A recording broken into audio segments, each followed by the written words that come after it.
Where do you want to go? There's so many places we can go from here. I think dream intrusion is a great place to go. Is it possible, and I know you're going to say yes, that somebody can actually enter your dream? This is frightening. Really, it is frightening. Enter your dream and influence you, or even worse, somebody with evil intentions can harm you in the dream state. That's going to take a lot of explaining. Yes. Yes, indeed. Dream intrusion. And it's real, it's easy to identify, actually, Art, when someone has a dream or a nightmare. Let's just call it a dream. Anyhow, when an individual has a dream and it's so out of character, that is how you know and identify dream intrusion. The dream you have is so out of character for you, your state of consciousness, your typical dreams. That's how you know. Maybe, you're in the dream and all of a sudden, you're having sex with your boss in the dream state, and it's something, that would never enter your mind. It has never entered your mind. And it's something so out of character. That's how you know dream intrusion has occurred. Jeremy, I promise you, I've never thought of it.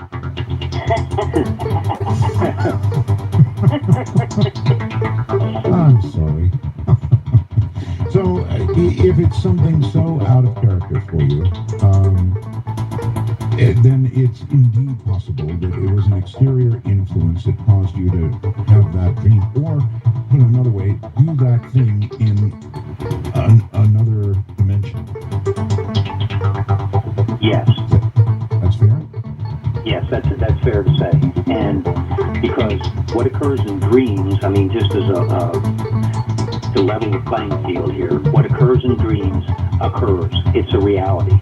The same as what we're talking right here is, you could say, is one reality. A certain type of consciousness. Dreams are another type of consciousness, but we're really there doing it. And the fact that maybe we're engaging in a behavior that's unusual for us is probably an influence from someone else who is either obsessing with us, focusing on us, has resentment, anger, whatever toward us, and they're holding that attitude and dwelling on it. That attitude or electromagnetic field comes into our dreams, and at that point it takes shape, and consequently we experience it as something rather bizarre that we would rather not do. And that's how we identify usually dream intrusions. We're getting drugged into some activity or behavior that normally we would not engage in, and that other person is triggering it. They're actually in our dream. But once again, I have to point out that we are fully responsible for allowing such an event to occur. And we must keep our auric field sealed tightly and practice divine love. Oh, wait. How does one seal one's auric field? Oh, by the hue. Just hue, and it handles it. This hue really covers a lot of territory. I promise, our one magic word for real. Yeah, it does the trick. As a vibration, our auric field is an electromagnetic field, as you know. And we get, unfortunately, we get a weakened auric field, or we get holes punched in our auric field, having to do with the influences of our daily life. What would punch a hole in an auric field? Being too close to EMS, electromagnetic field. Sitting in a computer 8 hours a day, you can bet you have a weakened auric field. If that's true, then my auric field looks like a screen door. I'm a radio operator. I've run high power equipment. I've got 3 computers in front of me.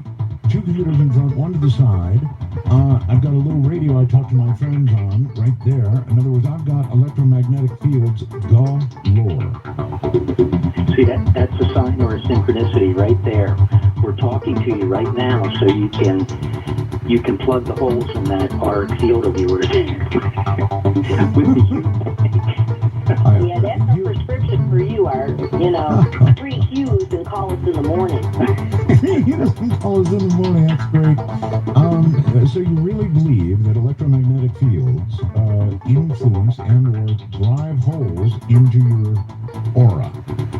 Absolutely, and cause great disease. You know, the word disease is actually stems from dis-ease, and once again, we're responsible, for the things that occur in our world and our state of consciousness, and yeah, even narcotics, drugs, alcohol, cigarettes, all those things influence, weaken the auric field, and listen, I've switched to the new e-cigarette. Is that a problem too? That's a thought. well, it is a vapor, and That's all it is, though. It's just a vapor. I'd say it's the step-down version, Art. We aim for progress, not perfection. There you go. All right. I'll accept that. I knew smoking was bad on so many levels, but not this one. So actually, drugs, alcohol, smoking, all these things that affect you in a physical way also affect you in a Spiritual way. Spiritual way, yes. That's, I guess that's fair. Sure. It really hits your astral body, and your astral body is a little bit finer, more subtle body than the physical body, and it hits the astral body and causes it to be susceptible to, like Nicole said, then you're open to disease, you're open to people coming into your dreams, psychic attacks, that sort of thing that normally you would be protected against in your state of consciousness, because it's a violation of a spiritual law to enter someone else's state of consciousness without their approval. Someone invites you in, it's something else. But if you enter as a practitioner of some sort to influence people for your own benefit without their knowledge or approval, then you violated the spiritual law. Then you're a practitioner of black magic or witchcraft. I really like what Nicole said. Dis-ease, disease, dis-ease. In other words, you're not at ease. You are at risk of disease. Absolutely, Art. And it comes in so many ways. I mean, I'm also a nutrition counselor and a fitness trainer, so we work in the wellness field, and have for many years with clients and whatnot, and we've seen it over and over. And everything's really connected. As Michael keeps mentioning, quantum entanglement, and it's so true. You've got your physical body, you've got your astral body, and actually your causal and your mental and your soul. I mean, we really operate with 5 bodies simultaneously, and all these bodies or states of consciousness, become affected. And it's all, it depends on how we live our life every day. The things we put in our body, nutritionally, the type of exercise we get, if we meditate or practice, some sort of spiritual path, the type of thoughts that we hold, and the things that we hold in our heart. And intention has everything to do with it, on top of it. Oh, I'm really big on intention. Believe me, I'm big on intention. And we need to talk about that. The second part of this thing that we were talking about is, can someone with ill intentions harm you in the dream state? And I want to ask about that. Is it a witch? Is it somebody in black arts who would do you this harm? In other words, do they have to be in that state to get to you? Somebody who is a witch or able to dabble in the black arts, is that what it's going to take? Or can somebody who is a simple soul traveler but happens to at the moment hate your guts, able to do you harm in a dream state? Bingo. Anybody, Joe Blow. If they just have an obsession with you, a fantasy about you, they could also loathe you, be in love with you. It doesn't matter. Just a strong thought and attitude about an individual can cause these. Correct. Yeah. So that's what Mike was saying. They don't even realize it half the time. People don't even know they're practicing black magic art, and they just are, incurring all kinds of karma. That's very disturbing. Particularly, I would add, for a public figure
body here, and we call that an astral entity. Although we all have astral bodies, when we're physically incarnated, we also have an astral body, and we need one. We all need one, or we couldn't be here.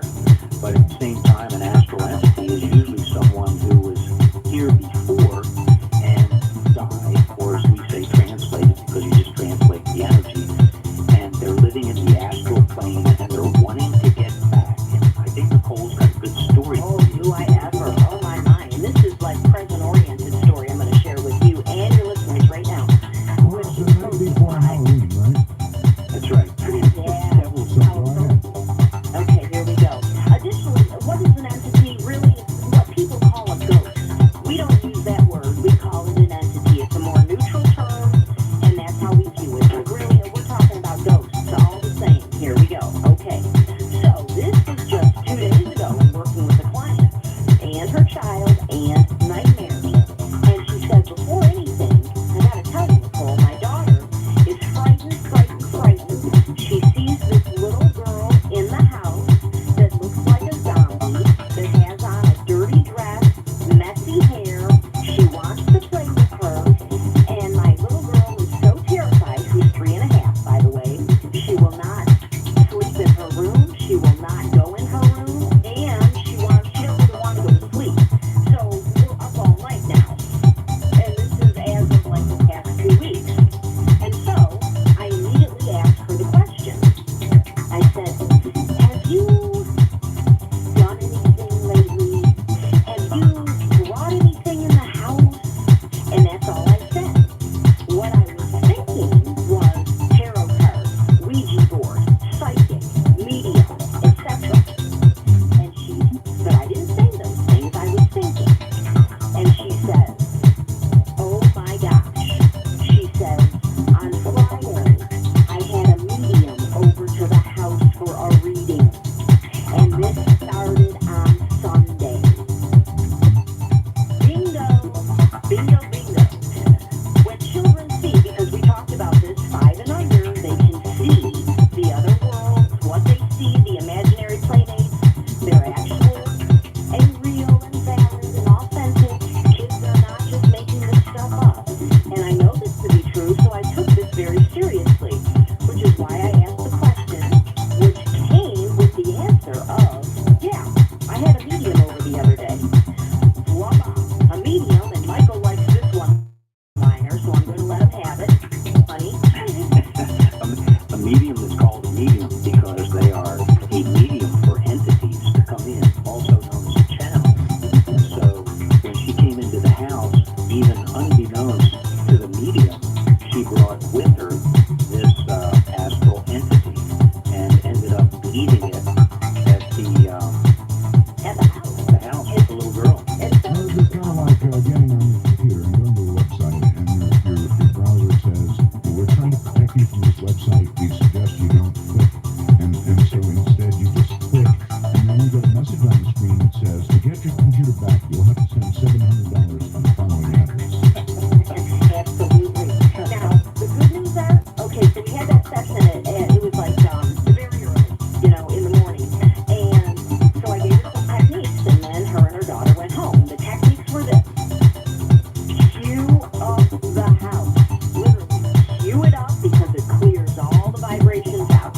Secondly, do an invocation of anything that is not of the light must leave. By your command, it has to. Then I suggested wrapping herself, her daughter, and her home in white light. Lastly, I recommended wrapping herself, her daughter, and the home in reverse mirrors. Anything that comes... Reverse mirrors.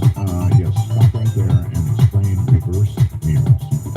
Reverse mirrors. If you wrap yourself in reverse mirrors, meaning the mirrors are surrounding you but facing outward, anything that comes to you bounces off the mirror and goes back to the sender.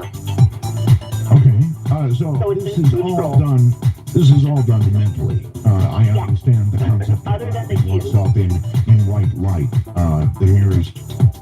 I was actually picturing mirrors, but again, it's a mental thing that you draw, right? Absolutely. And the hue can be done silently and it's just as effective. But yeah, outwardly, the hue and then the three other techniques, the invocation, the white light, and the mirrors. And so, I suggested those techniques, invited her to try them, to use them.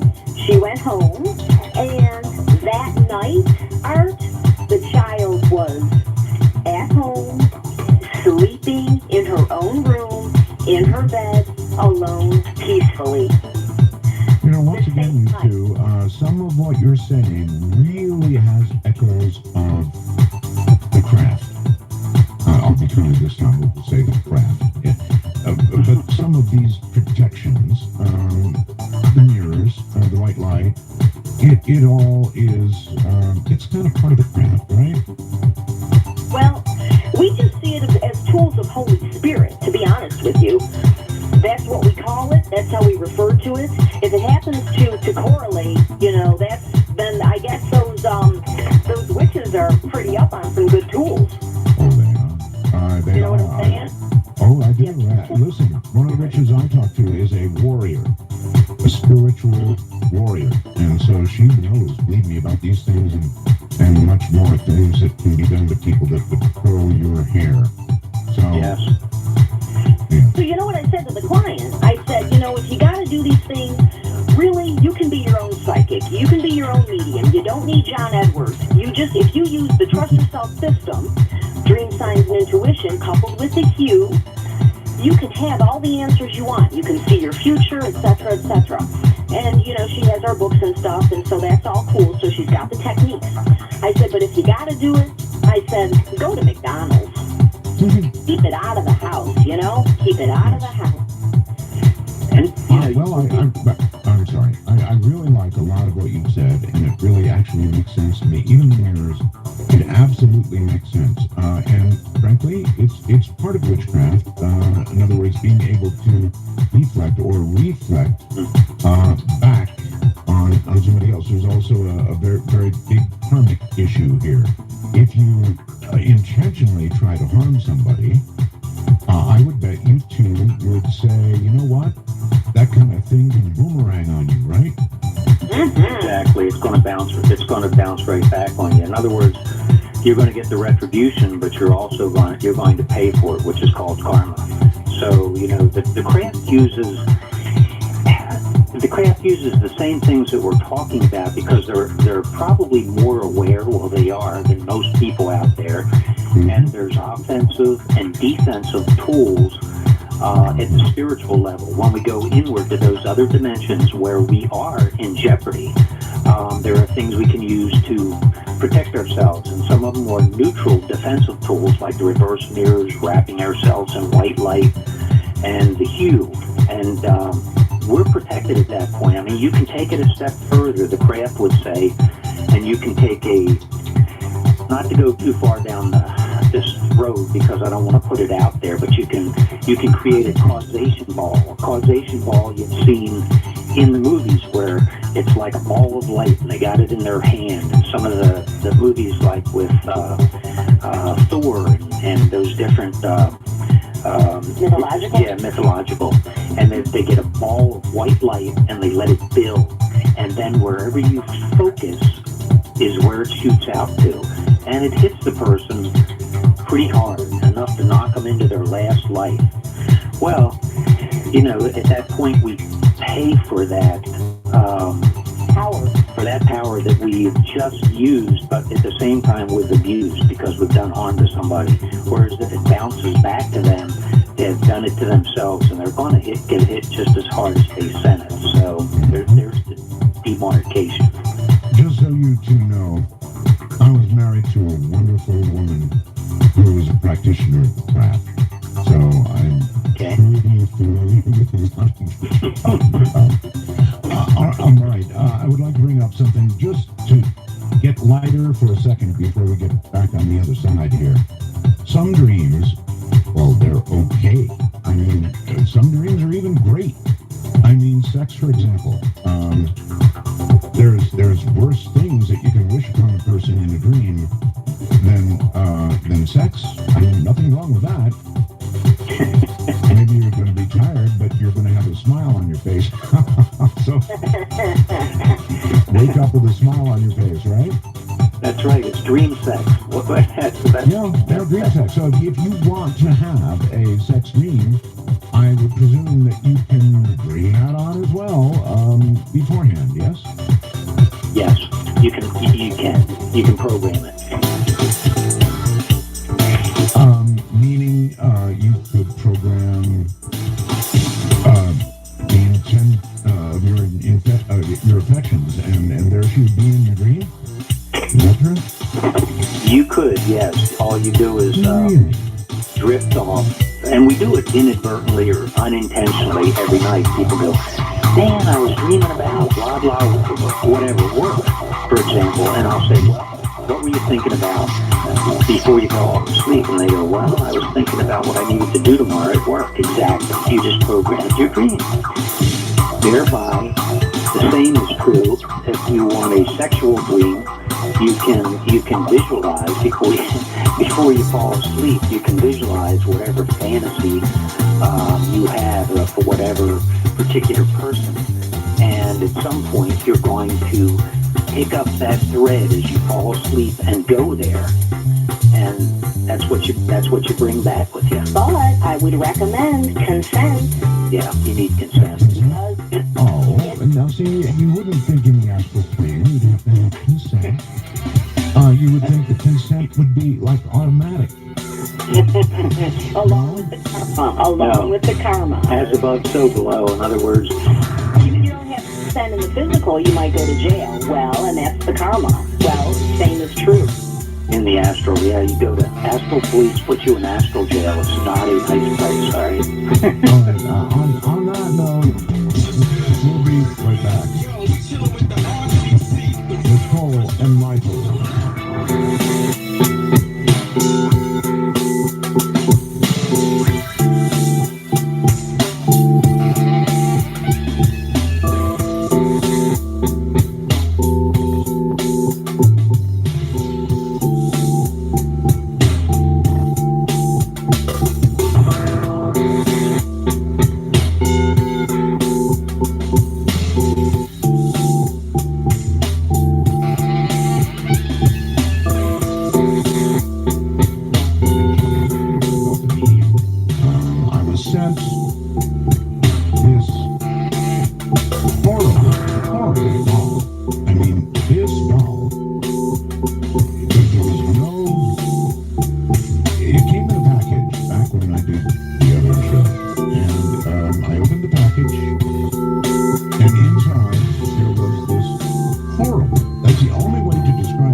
dreams, people who take advantage of us whenever we're in our astral bodies and are not fully protected, or possibly maybe we stumble into a bad neighborhood, someplace we're not familiar with, and we get out of our depth, and we can come to harm by these psychic criminals.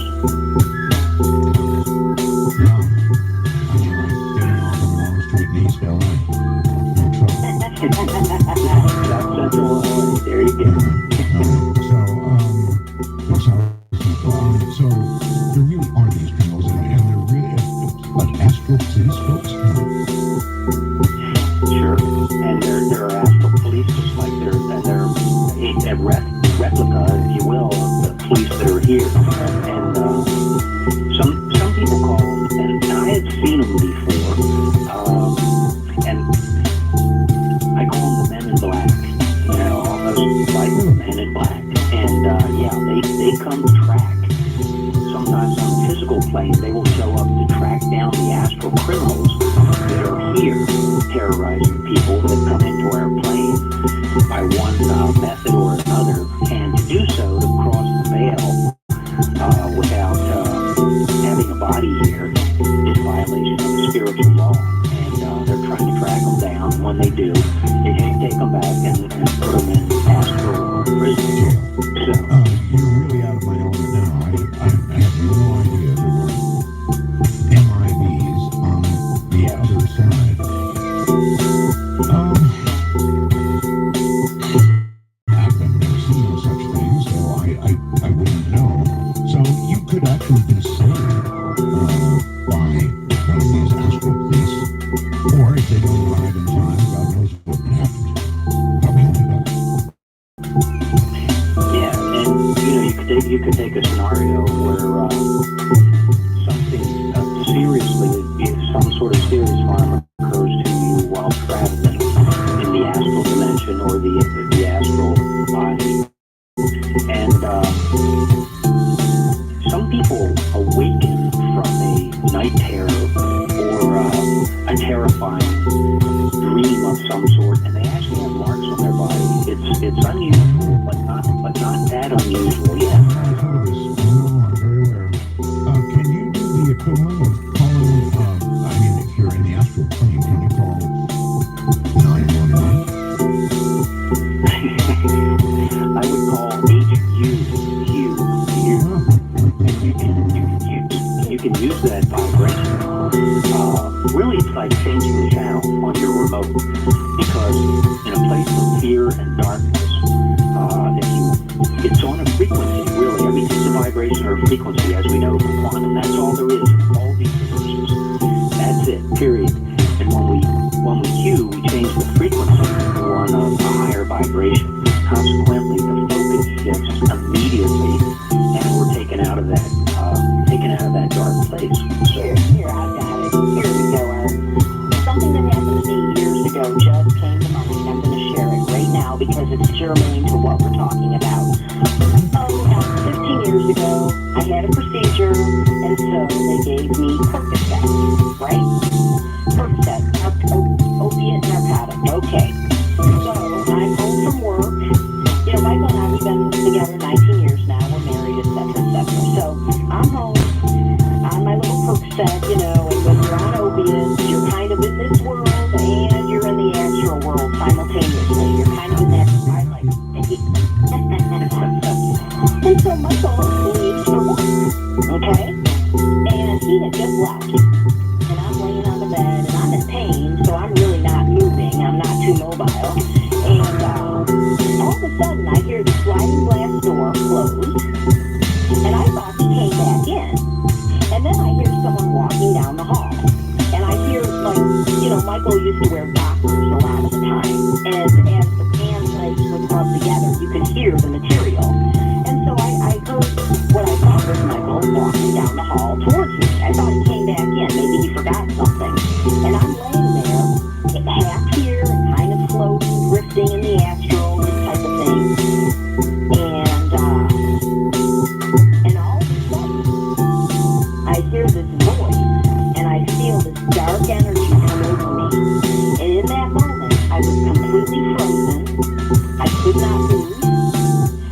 do anything, and I heard the voice speak to me. It was not Michael. It was not a physical being. It was an actual criminal, if you will. And it was coming to do me harm. And in that moment, I knew the only thing I could do, because I was frozen, literally. I could not move my body because of this dark force, that I cued inwardly, and it immediately vanished, and I was fine. Good. So I I'm curious though, what did this criminal say to you? It was sexual nature, to be quite honest with you. Yeah. Well, I'm asking. That's fine. It was not cool at all. And I was frozen the whole night. So I've had the experience personally, and I wasn't asleep while it happened, but I was in between the two states. So it's real. That's very interesting. You mentioned in between the two states, because a lot of very odd things happen in between those states. I mean, sometimes this is pretty cool. When I'm falling asleep, I enter a state where I'm still conscious, and I'm conscious that I'm thinking of weird things. Does that make any sense to either one of you? And following that, I know that sleep is coming when I get to that state where I'm thinking of these odd fantasy, and I'm not talking necessarily about sex, just Right. fantasy type things, whatever it is. I'm actually, so it's kind of like a lucid dream almost, but it's a state I reach just before sleep. And it's called twilight. We call it twilight. It's in between the two states. It's when you're slipping out of your alpha state, which is when you're drowsy and you're starting to drop off, but you haven't slipped into a full dream state yet, into a theta state, let's say. And if they were doing it on an EEG. However, it's a point of consciousness where we're really shifting gears in the consciousness or leaving the body. And at some point, we might notice also that we're picking up on strange new thoughts. This is the state at which a lot of geniuses, a lot of normal people get ideas from. Music will download, new melodies, new tunes you'll jot down. Einstein was a good example. He'd sit there in his chair and he'd drop off just before he dropped off to sleep. A lot of times he'd be holding a pencil and he'd drop it and wake him up because he'd get an idea. And he'd jot it down. And he contended in his own words, he said, this is where a lot of my breakthrough ideas occurred, in that twilight sleep. One of them was he saw a beam of light go toward, as he was drifting off, he saw a beam of light inwardly go toward the moon. And when it got close to the moon, instead of the beam of light going straight, it started to bend around the gravitational field of the moon. He woke up and he thought, could that be? Maybe light doesn't go in a straight line. Maybe it actually bends around. And he jotted it down, and sure enough, when he invented the mathematics to work it out, it was valid. And it became a theory. And then when they tested it with lasers, they found that to be the case. I've got one for you guys. Absolute. I'm holding my hand up. I swear to God, this is the truth. My friend and I were trying to figure out how to get a signal from here in our little valley here in Florida to Las Vegas, and to do it in a very different way than it's normally done. And it was a very complex question. We had been bantering about for days, many of us, about the problem. And I was intensely concentrating on it, had no idea what the answer was, went to sleep, and I'm telling you guys, at 2 o'clock in the morning, my eyes popped totally wide open, and I knew the answer.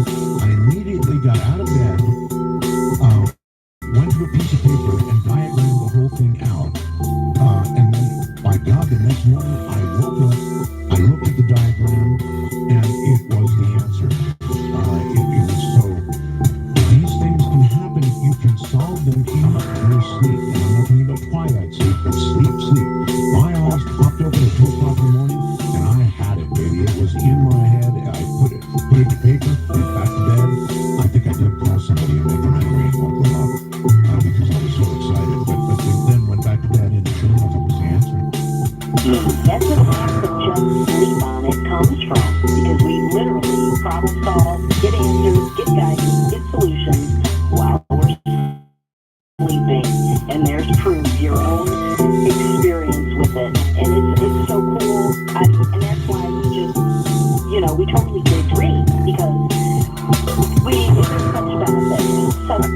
I actually met Nicole many, many years ago. I met Nicole in a dream 5 whole years before I ever laid eyes on her or met her in my daily reality, my physical life. I had a dream, and I was teaching at a college in Texas at the time. Had a dream that was one of those lucid dreams, real clear.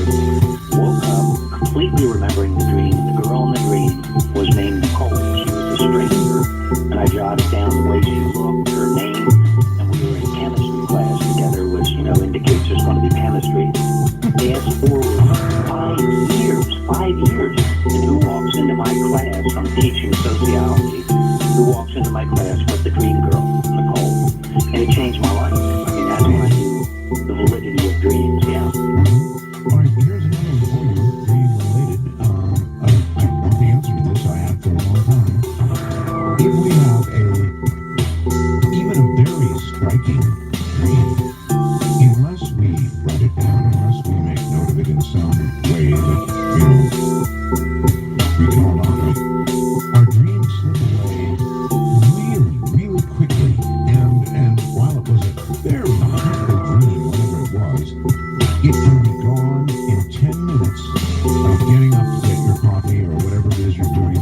It's gone, and all you can remember is, I had this incredible dream last night, but I can't remember it. You got it, and it's because it occurred in a different state of consciousness. So, when we wake up, now we're in the physical state of consciousness. And the whole key is to download the dream. And a really good technique is when you wake up, you lie still in bed, and you keep your eyes closed so you're still connected to that other state. You let the dream filter down to this state, then you grab hold of it, jot it down, then you go about your day. Otherwise, it's like smoke, Art. You're absolutely right. It's gone, and it's really gone. Good luck getting it back. All right, you're telling me that occasionally we have past life dreams, and that means you're dreaming the dream of somebody who lived before you, but whose soul still resides within, right? Eloquent, yes. Exactly. Okay, and how do we recognize, and the names can be pretty esoteric, right? How do we recognize it's one of our predecessors? Well, there's a knowingness. I have experienced this in this manner, that there's a knowingness that goes with it. You intuitively know that that was you in a prior lifetime. Additionally, perhaps the dream may go like this. You're having a dream, and all of a sudden you can speak fluent German in the dream. And maybe you're even in Germany, and you don't speak German, and you've never been to Germany in this life, but this whole type of dream occurs. That's a good indicator that that's a past life dream. Couple that with intuitive knowingness, and voila, you've got your answer. Or additionally, or you might be a Roman centurion, and you've got a feel for it. There's a feel that goes with it. When you wake up, you go, oh my God, that was so real. I was a centurion. I was in Rome. I had Just wiping the blood off my blade. I was in the elite and taking care of the lions. But that's one way. I mean, that's a sure way to identify those past life dreams. Gender also. Possibly you're a male in this life, and you have a dream in which you're a female, and you wake up and it was so real. And that feeling. That's pretty cool. Cross-gender dreams. I've never had one. Never dreamed of being female. I don't know if I'm wild about the idea. But actually, in a way, I am, because it becomes interesting to know what the other side is like. Exactly. That's an easy way of doing it. You get complete taste, touch, feel for the other side. So, if you were to have such a dream, you would experience the characteristics of the female body as opposed to the male body, the way it feels to be a female, or the way it I don't know, the ups and downs of being a female.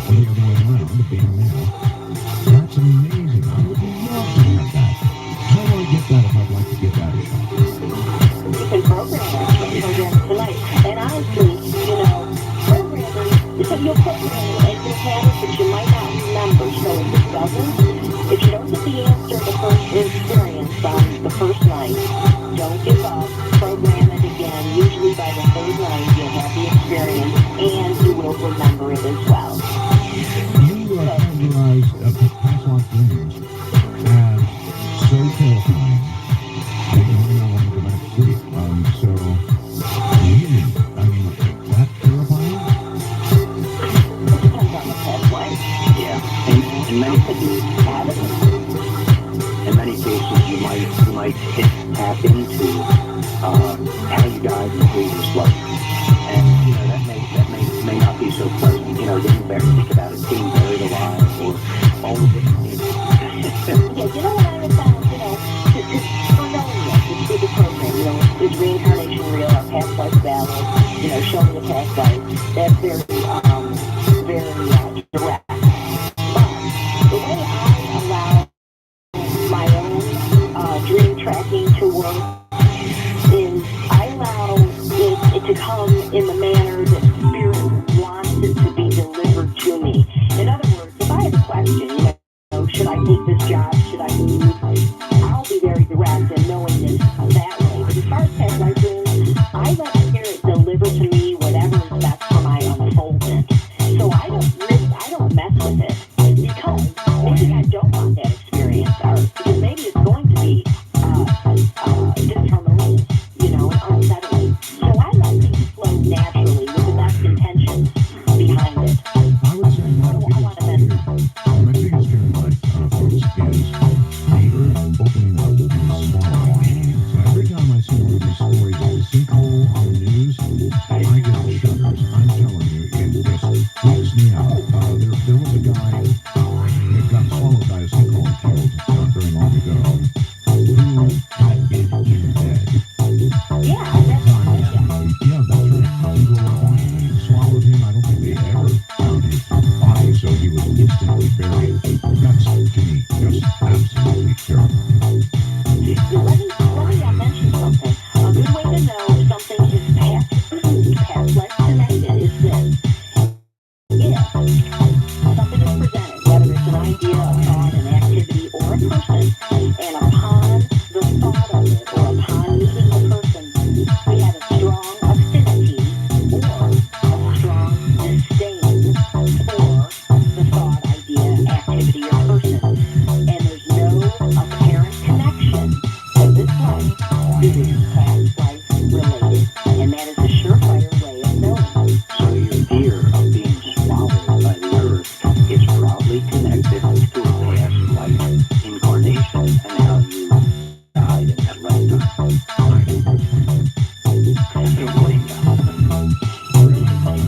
You know, some people have a fear of water, but there's no apparent connection in this life. A past life connection. Maybe they meet someone and they immediately just adore the person. They totally vibe with them and everything's cool. Past life connection. Same case in point, you meet someone and you are highly offended by this person.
crazy people.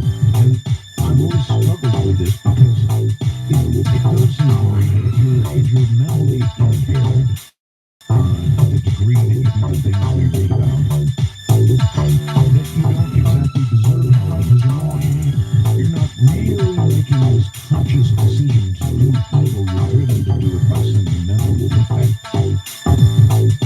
That's a good point. I think that's why Michael used the word remedial. It's not as abrasive as it sounds. And I would agree with you, Art. I mean, I think that these people, and a lot of people would disagree with this, but sociologically, it's like their acts themselves, the act defines so many standard deviations from the norm.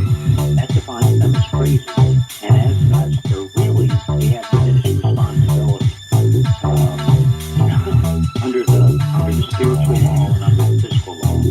So maybe we take retribution as a society on them, but they are not totally responsible for themselves in that sense. On the other hand, now, there are people that are mentally stable, able to make rational decisions, and choose to do evil. They're not crazy, they just choose to do evil. That's a great category in my mind.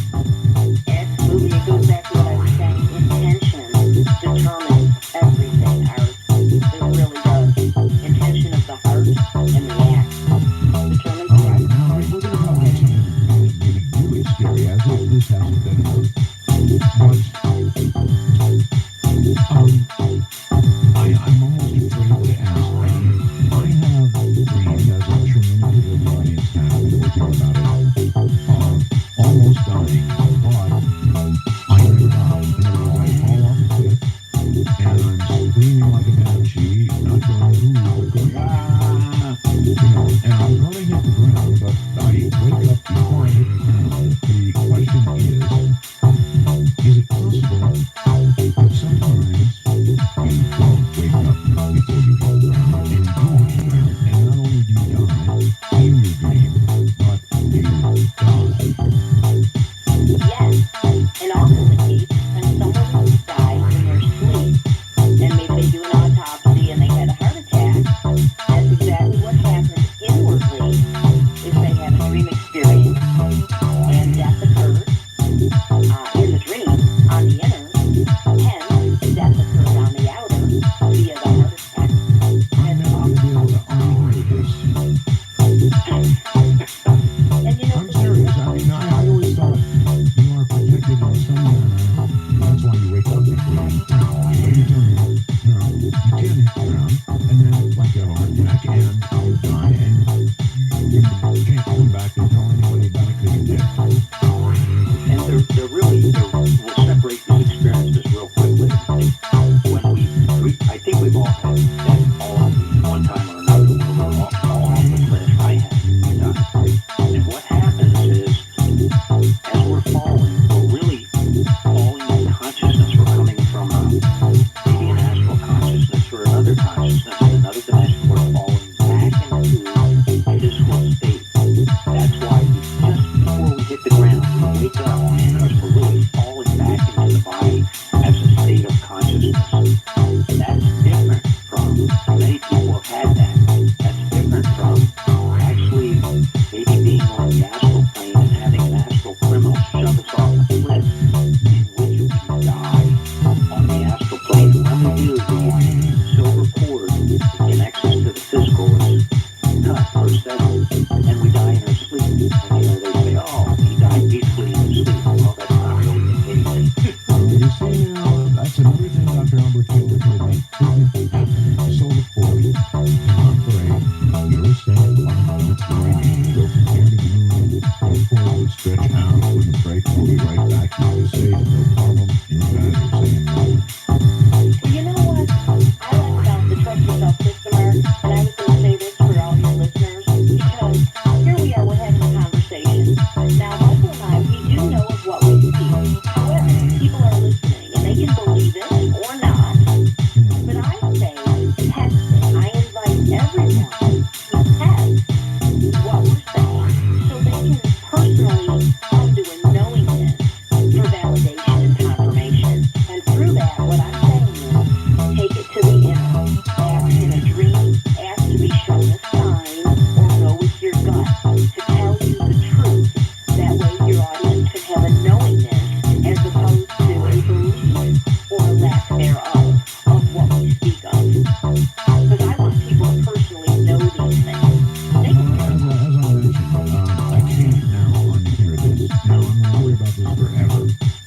forever more, or whatever more I thought.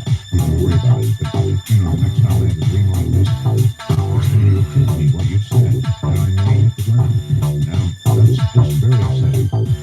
Now, Michael, see what you did. I can bet that Art's going to be huge every night now. I know it. Oh, you got it. And then, so, if somebody were to shoot me in a dream, I could be shot dead. Well, you probably have a heart attack. If they would go this way, and if they would have said you died from a heart attack on the next day, right? Type of thing. So, Well, it doesn't matter. Gone is gone. Right? That's right. Gone is gone. And So if somebody had evil intentions and knew you had a weak heart, they would promulgate a dream to you in which they shot you, and there's probably a pretty good chance you're going to be dead in the morning, heart attack, whatever. yeah, and there we go back to practitioners of the craft. I mean, there are people who are very, very well versed in how to do harm inwardly to other people without even being in their presence. So, It should be said that most practitioners of the craft are really good people who don't practice like magic. The great majority of them are good people. I don't want the wrong idea to go out tonight that the craft is all evil, because it's mostly all good. There are very few people who practice in the darker arts. I understand these people, but really most practitioners of the craft are very good spiritual people. Yes? I concur with yes, yes, yes. Let's move on.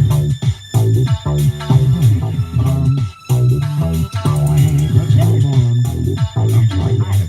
I definitely want to cover, at some point, connecting with deceased loved ones in the dream state. And I also want to make sure we cover prophecy and signs before the call is over. Okay, well, we've got a lot of time. This is serious XM radio. When I say we have 4 hours of program, to be absolutely honest, I'm sure once we've done the commercial, we've got maybe 3.5 hours of program. Whereas with most programs of this time, if you say there's a 4-hour show, and you actually sit around with a stopwatch and turn on, they probably got 50% show and 50% commercial. Good point. So, we got a lot of time. Now, cats.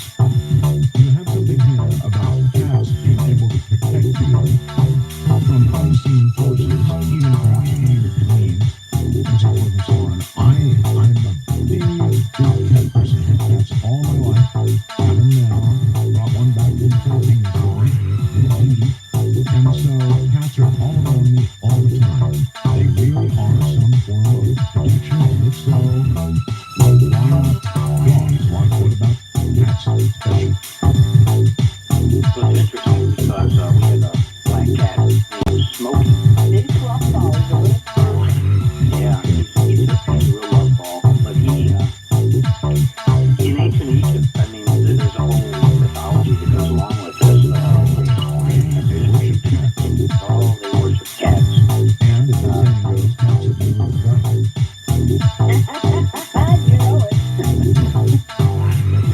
They're all like that now, fortunately or unfortunately. But they use cats also to protect them against the underworld, the darker forces coming in your area, your state of consciousness when it's unwanted. And today, cats serve the same function. And if you have cats, as you mentioned, you've noticed how many times does your cat look over your head or in back of you at the wall as if they're seeing something, and suddenly they're just closing. Yeah, that's because they have the ability to not only sense and feel, but to see the energy, spectrum of energy that we can't see. It's like seeing infrared. They can see things in the spectrum that we can only feel from time to time, like a cold spot, or suddenly your hair stands on end and you wonder, what was that? Oh my God. Cats can sense, they can sense that all the time. And their awareness of it keeps those forces in check, which is a really good reason to have the cats around, because they're like a dark forces monitor. And they always know when the presence is around that you don't want there. So they let you know. Well, I should say, not only do they look for things that don't appear to be there, but I have seen a cat, I have three presently, go from apparent absolute sleep, if they're ever really asleep, and to jumping clean right up vertically in the air and taking off like a bat out of hell. And you always wonder, now, what did that? Right. So I guess they're good to have around then. They're good to have around. They spend a lot of time on the astral plane. That's why they sleep 18 hours a day, because they're half in the astral and half here. So they're really good monitors as to what's going on in here. Yeah, they're really tapped in. Much more than dogs, because you mentioned dogs a minute ago, and they always have that path to consciousness is on the astral plane. So. Well, dogs are happy little beings that jump around and lick you, and they're really. But cats, it's as though cats. I had a cat that was sick, and I think I ended up spending about $70,000 getting this cat cured.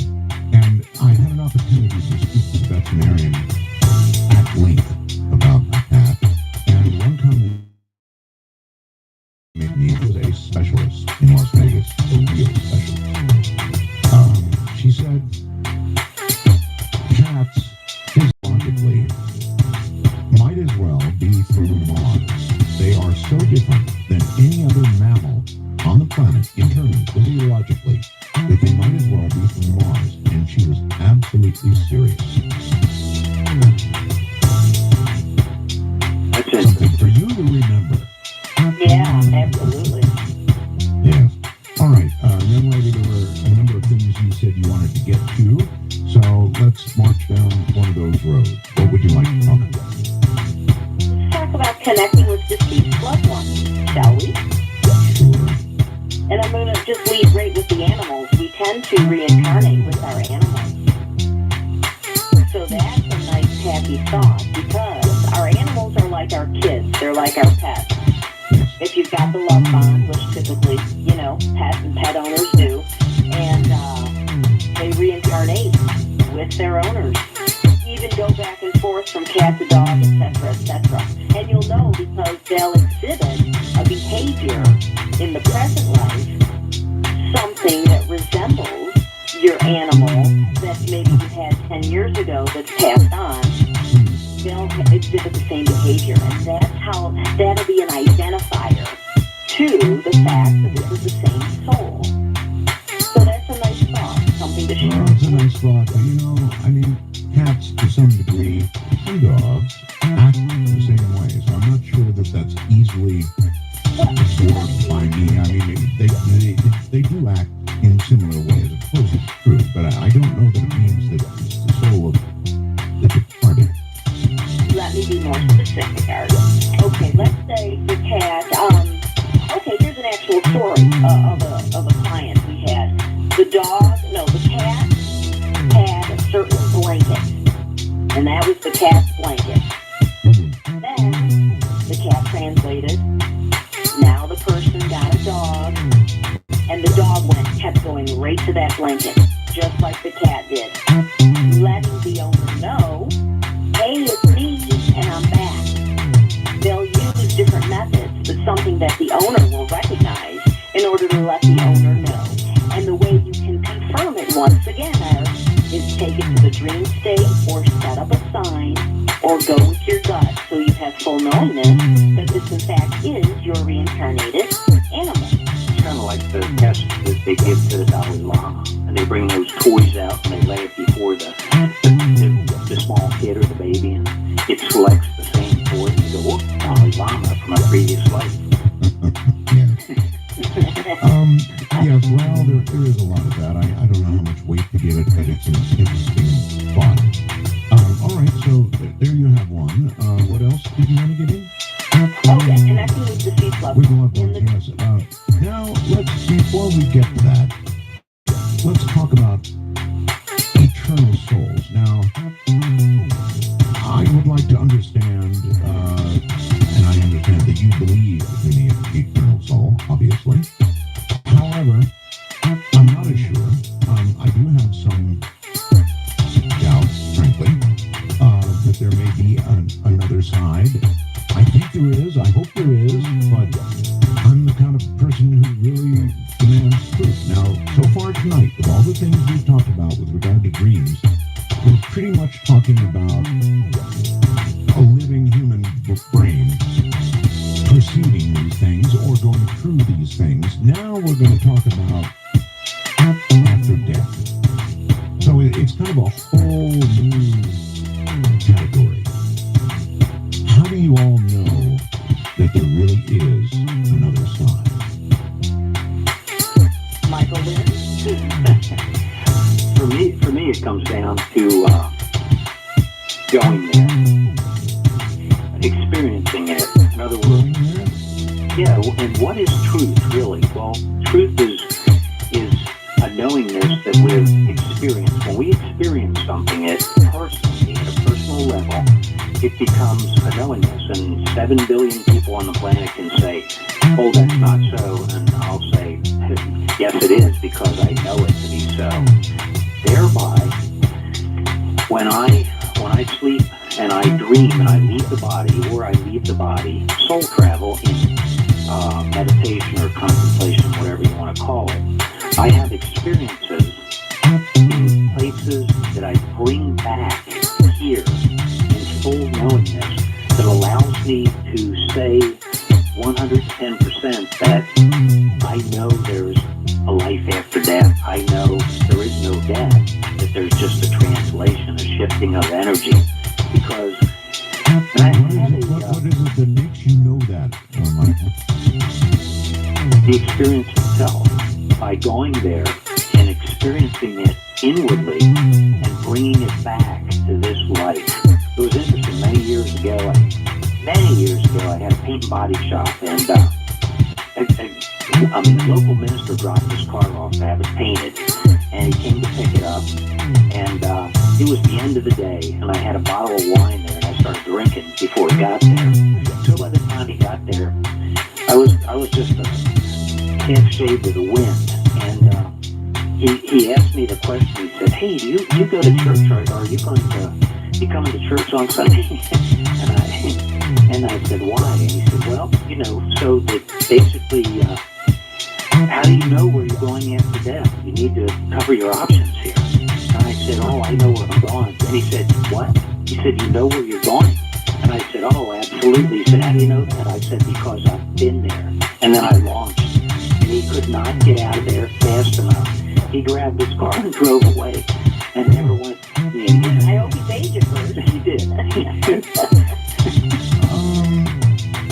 Well, I found that an interesting way that he presented it to you, Come to church, cover your options, Sounds like covering a bet here in Vegas or something. Absolutely. But you're saying, no, it's really not like that because you already know. And I'm you're telling me you know because of your experience. That doesn't transfer that level of confidence to me. Which is why we go to the system, dream signs, intuition, art. And you promise you that's your way of knowing them. And at that point, you can read it in the book, or if I tell you, you can say, "Oh, Michael told me he knows," but that doesn't mean you know. It's kind of like the Gnostics, Gnosis, and if you ask a GNOS, a Gnostic, if they believe in God, they'd say no. But I've asked them the wrong question. If I said, "Do you know there's a God?" then they would smile and say, "Oh, absolutely." And if I said, "How do you know?" they'd say, "Because I've been there, I've experienced it. I know that this thing is so." Therein lies the truth, Well, you ought to ask that of a guy named Matthew Alfred. Hold tight, we're at a break point, and so that's exactly what we'll do. I want to remind you that I have an announcement tomorrow night of some great significance that will come, I think, at the end of tomorrow night's program. And of course, tomorrow night is Spooky Matter, and that's when we're going to talk about ghosts. Oh my, are we going to talk about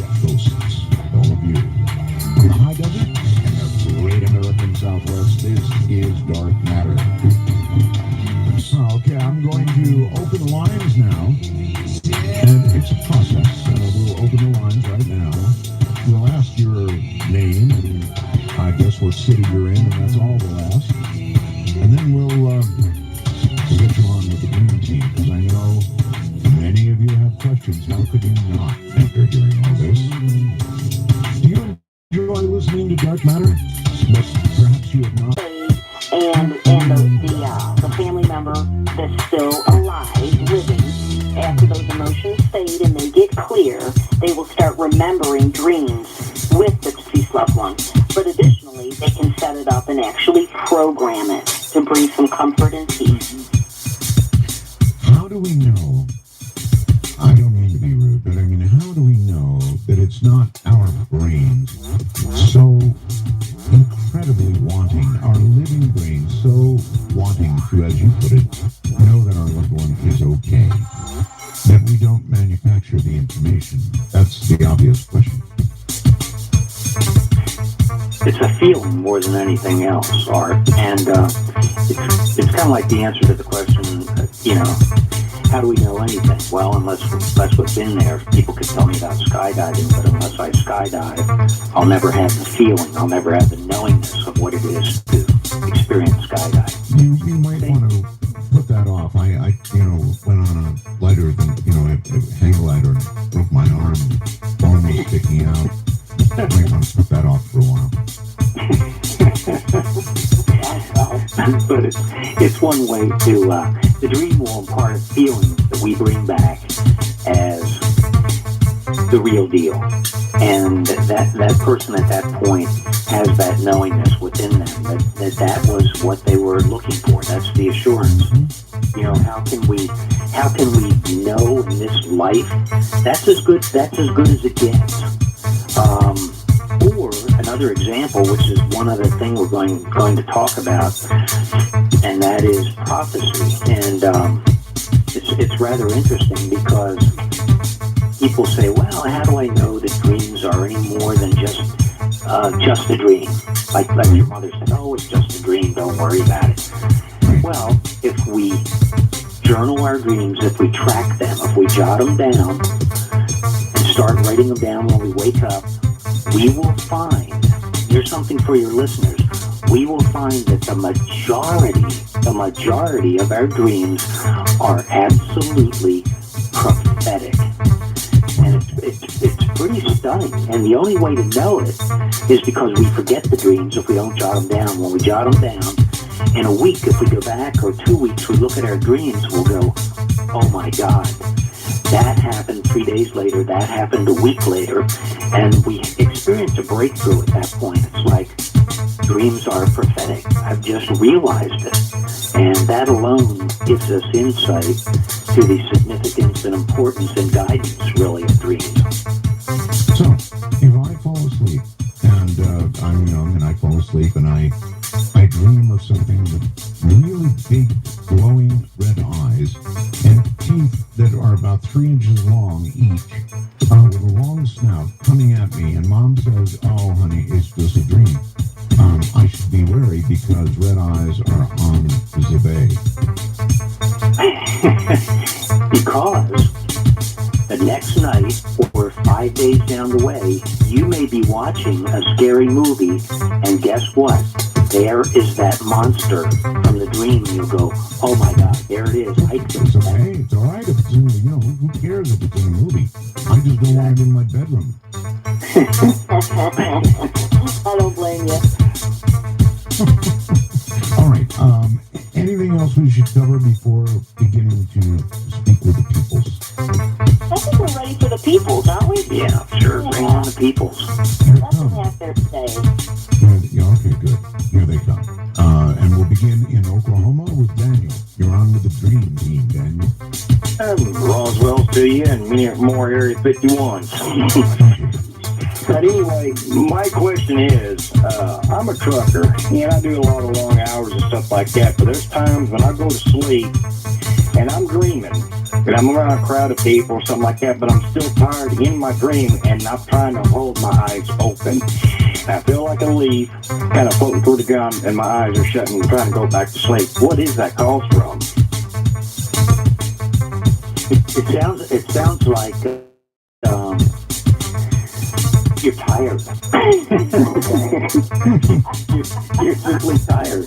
And the dream state's a reflection of this state. And you're like you said, you're a long-haul trucker. So one is a reflection of the other. And it's wonderful. We never get to hear from long-haul truckers. It's just great to hear from you. Well, I tell you, you know, I do get a good night's sleep, you know, from it. I get, you know, and you wake up, you feel exhausted from it. Still. Yeah. All right, I appreciate it, and I'll go off the air and let somebody else take it. Thank you. Well, we all hope that you long-haul truckers will stay awake. Because that's been one of my nightmares. You know, you see a big 18-wheeler coming at you like sideways, slipping. That's one of the ones where you probably wake up with a heart attack or something like that. Okay, I'm going to take a shot here and go to the PC and see if we can take a Skype call. Matt, you're on the air. Hi, how's it going tonight? Just fine, Matt. How are you?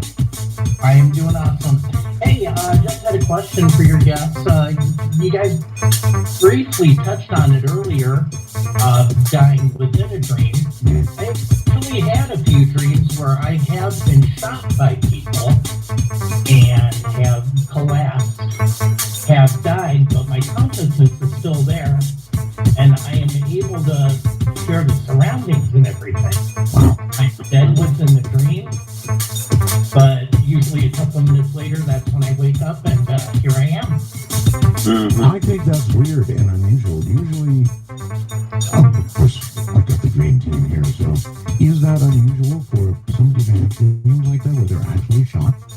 Actually, it's not unusual, and a simple interpretation is death of something old making way for something new to come into one's life.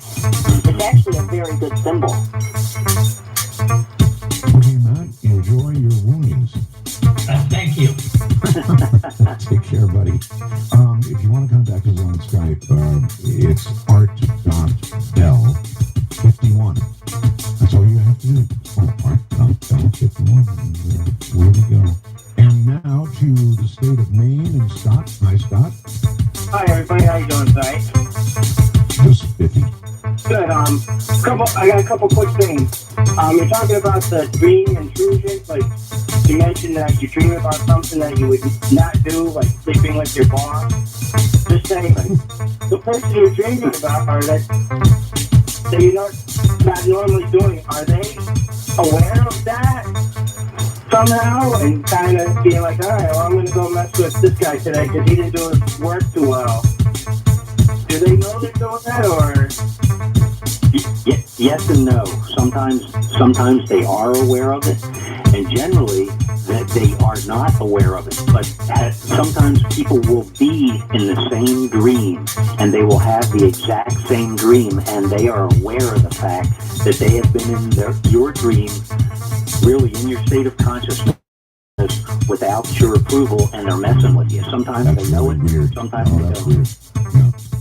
Weird, very weird, having the same dream, and then, talking to that person about it afterwards. That's really weird. All right, I get messages by way of something called the wormhole, and I have one here, which asks, do dream catchers work? I'd like to know, too. If you believe in them, yes. If you don't, no. Because your consciousness gives it power. In other words, if you believe in something, suddenly you're empowering it, and it does have power at that point, only to the extent that you just gave it that power. So, a dream catcher, by itself, means absolutely nothing unless you believe it means something. Absolutely. Yeah. That's kind of disappointing. Think of the power involved, though. We have the power to assign something, and suddenly it has real power to stop negative dreams. But only if you believe it. So it's actually kind of like voodoo.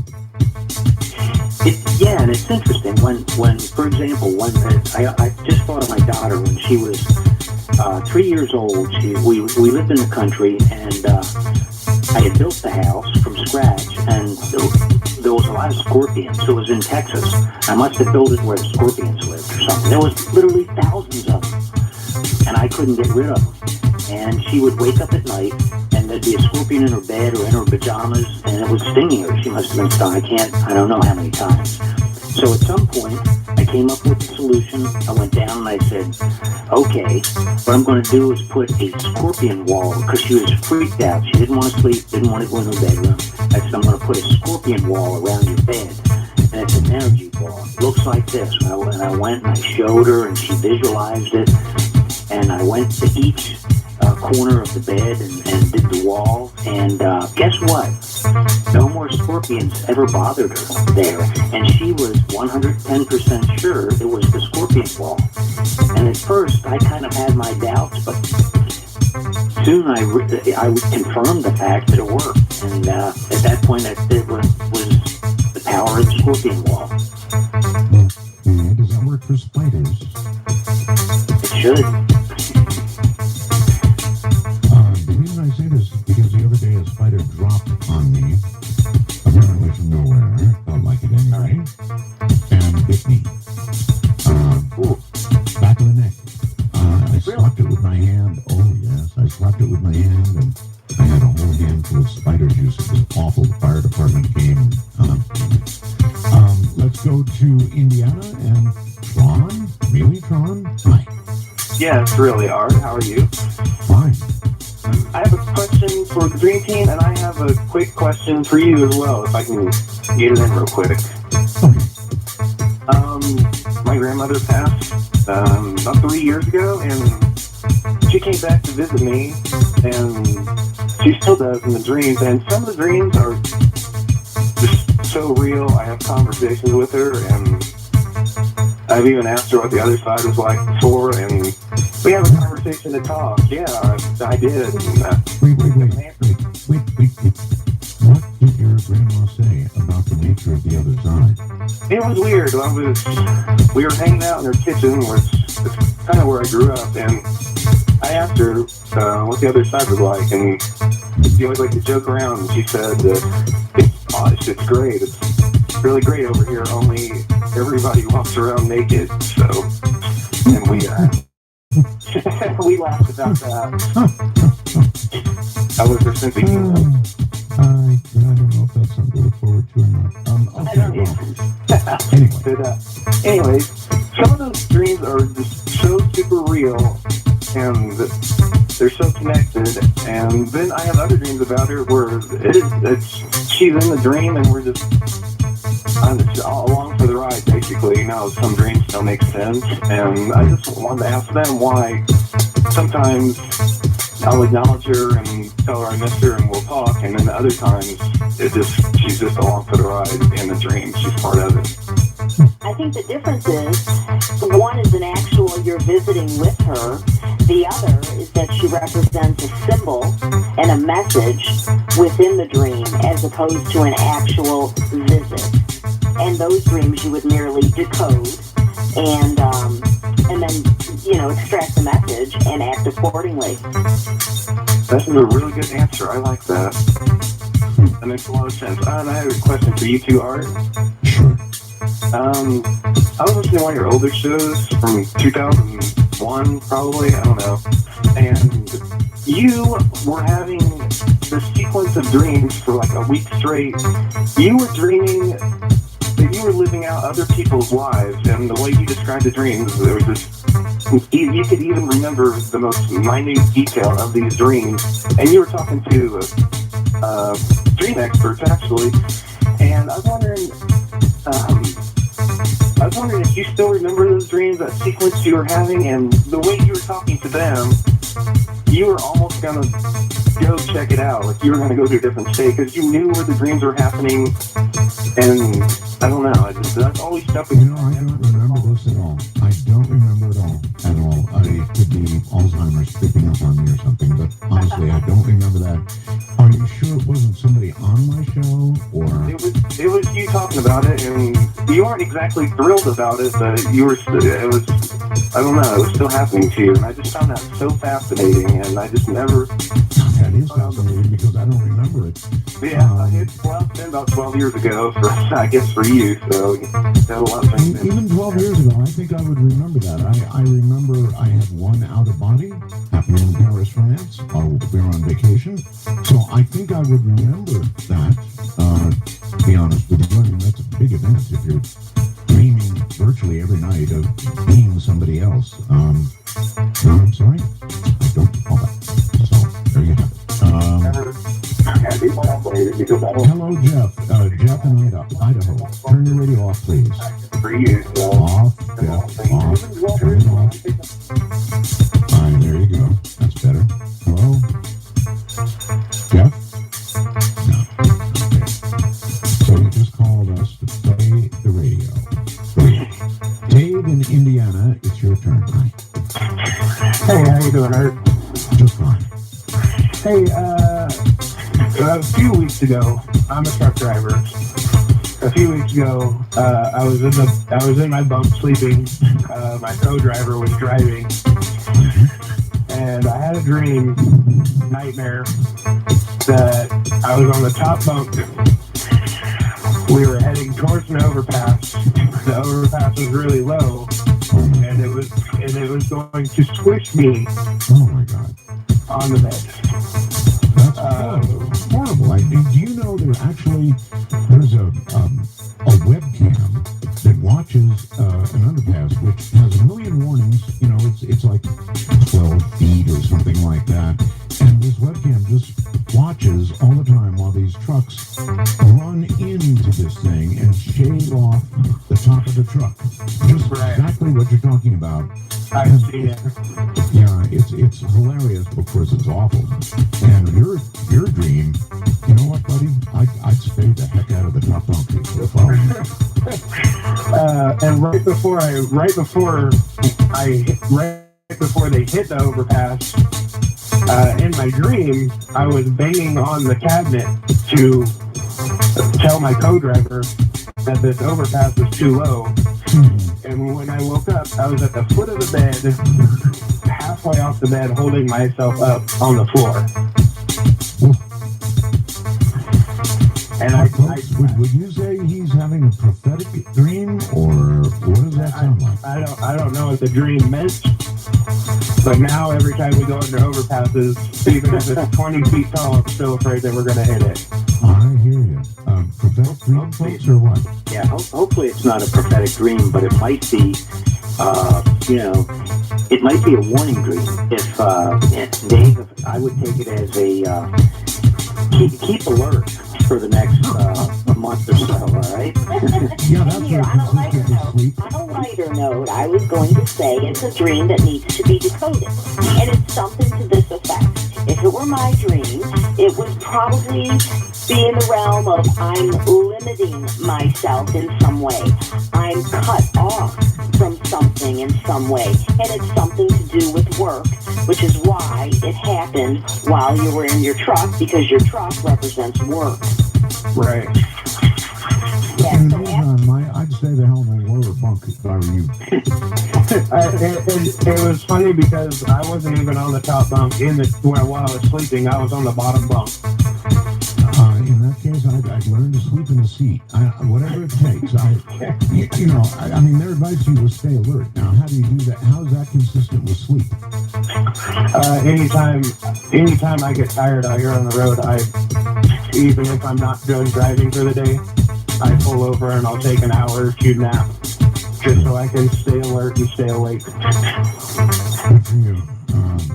I appreciate the call. That's really scary stuff. Really scary stuff. If I were a trucker, boy, I don't know how I could deal with a dream like that. I really don't. Kentucky and Sam, hi. Hi, my name is Sam. I had experiences in that twilight that y'all were talking about earlier, where I was in it, contemplating like meditation, and I guess I closed my eyes and I thought I was dreaming. I looked around and I was me, but it was almost like it was a different reality. And when I realized that I was in this other space, that's when I came back and I was that a dream or was I, in the astral plane? Or it was real. I could feel the wind, and I could see the plants moving, and it was really detailed. It sounds like soul travel to me, Michael. Yeah, I'd say, Sam, it's soul travel. In other words, you were in a different place. And when you realize that, that's a sure signal. You'll usually, at that point, you'll bounce back into your state of consciousness here, back into your physical body. But that twilight sleep is when you actually begin to leave the body and become aware of it, which is really a nice experience. I'm sure you'll have it again soon. Oh, yeah, it felt real good. It was right where I wanted to be. So I was, kind of thinking maybe I'm making it myself in my mind, but it was kind of neat to know that that's out there, I guess. Yep, soul travel. All right, well, thank you.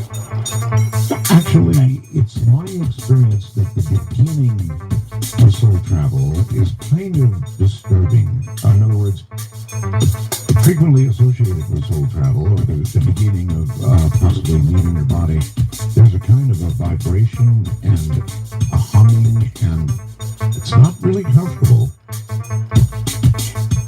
And yes, and many people have said that actually, because we're not used to it in the physical here, and when we get ready to leave, a lot of times there'll be a popping sound like a cork being released from a bottle. Other times you'll get that humming sound, and you'll start to float out, which most people at that point freak out, and when you do, you come right back into the body again. But as we get used to it, it's a sense of freedom. We're released from the body. How nice to be able to get out of the body for a while, geez.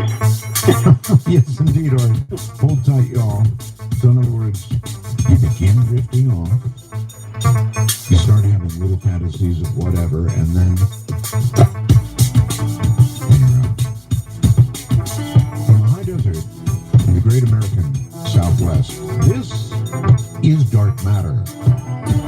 From the area of 51, this is Dark Matter with Art Bell. To join the show, please call 1-855-REAL-UFO.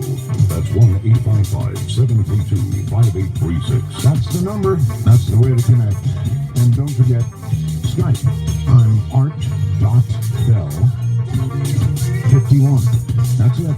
Art.Bell51. You can call the Skype just by putting that in. You don't have to be on lists or anything like that. You can just directly call Art.Bell51, as Dave did, who's on Skype right now. Dave, you're on there with the Dream Team. Hey, Art, how's it going tonight? It's going really well. Can you hear me okay? I do. Cool. I don't think I can say enough Roswells to welcome you back. Thank you. So my question leads into the last little piece we were talking about, that sound and that noise that comes when you're about to transcend. Yes. So I had an experience like that, but I felt like it was a shadow person because I felt that hum and I could see out of the corner of my eye, like I had sleep paralysis. I could see that there was almost like a presence there, but the more that I listen to you guys talk about this experience, it kind of feels like maybe it wasn't that. Do you guys have any experience with these people or experiences hearing from others about shadow people with the same type of, the humming, the frequency? Because I'll never forget that humming. That's the one thing that confirmed to me that it was there, was the hum. Yeah, and the hum is really, it's that universal sound that we were talking about so far, and it's the hue, but at a real low level, it just feels like or vibrates like a hum. Even quantum physics talks about it. It's a 0-point field. It says there's a low-level hum or you can Very profound. Yeah. It's something you feel as much as hear. Yes. And interesting, So- you had mentioned out of the side of your eye, you could see a shadow person. We can see, when we look straight ahead, we don't see other dimensions or perceive other entities, but when we look out of the side of our eye, we will catch sight of things moving sometimes. Everyone's had that experience, and that's because it's real. It's the same thing that cats see and feel all the time because they're connected with the other side, the astral zone. But we always catch it out of the side of our eye, and that is real. It definitely felt real, that's for sure. That's cool. Thank you for answering my question. I really appreciate it, and I'm loving that you're back, Art. Okay, thank you very much. Thank you for calling. I've got a theory about this, and I might as well expound on it very quickly. It is as follows.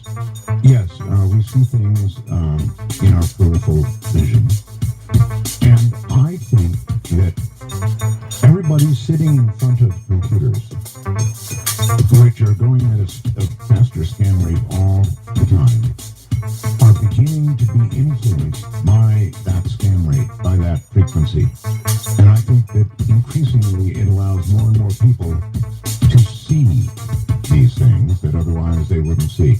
It's just a theory. Yeah, and that's, I would agree. I think you're right on the money. And I think it's interfering with the EMFs that come off of the computer and TV and cell phones, low radio frequency, actually interfere with the electromagnetic field surrounding the body. You can call it our field, but it's we can measure it. It's a field. And with the breakdown of that, or the interference of that, we are starting to pick up more radically on the other energies that exist all around us all the time. We're like fish in a sea, and we don't realize that there's other entities or beings or vibrations or frequencies in there with us. Now we're starting to pick up on it because of our exposure to some of the technology that we previously never had. There you go. Let's go to Tammy in Missouri. Hi, Tammy. Hi, Tammy. How are you tonight, Art? Fine. Well, I got well wishes for Lasia, that she feels better. And my question for your guest is, how can I prevent sleep paralyzation or paralysis, whatever you want to call it? It bothered me off and on for 3 years, and it comes out of the blue. And when I wake up in this dreamlike state, I'm actually awake. I can see my clock. I can see my hands moving on my clock. But I can't move my body, and I go into a horrific nervous frenzy. It just scares me because I'm aware of what's going on, but I can't move my body. And one time, only one, I heard a whistling in my ears, a crazy whistling. But I wrote it down when I've had it and tried to talk it out and research it on the internet, but I really am enjoying tonight's show, and I thought they could give me some insight on it. Sure. Yeah, sure, Tammy. Two things. Initially, I think everyone has experienced the paralysis at one time or another. Some people, like yourself, a lot more than normal. And, Well, it's really frightening. It is terrifying to be paralyzed. And it is. And I suppose the ever-present who is going to help. Yeah, I was going to ask that. But I can't move my lips when I get this way. What? To think it as opposed to doing it out loud, and it will have the same benefit. Exactly. And when we come back into the body from sleeping, when we come back into the body, we're not fully back into the consciousness, back into the body yet. And because of that, the mechanism that freezes your body so you don't hurt yourself during a dream. In other words, you don't enact most dreams, jump up and go running down the stairs because in the dream you are. There's a mechanism to shut this down. And that mechanism is still on because you're not totally in energy form back in your body yet. So the solution really is, like Nicole mentioned and Art mentioned, just cue silently to yourself if you can remember it, and it will release you from that. Now, when I get this, my heart gets really, really fast. I keep thinking that I'm diabetic. Could I have any physical problems from being so scared from this? No, you shouldn't. Yeah, I said sure. Well,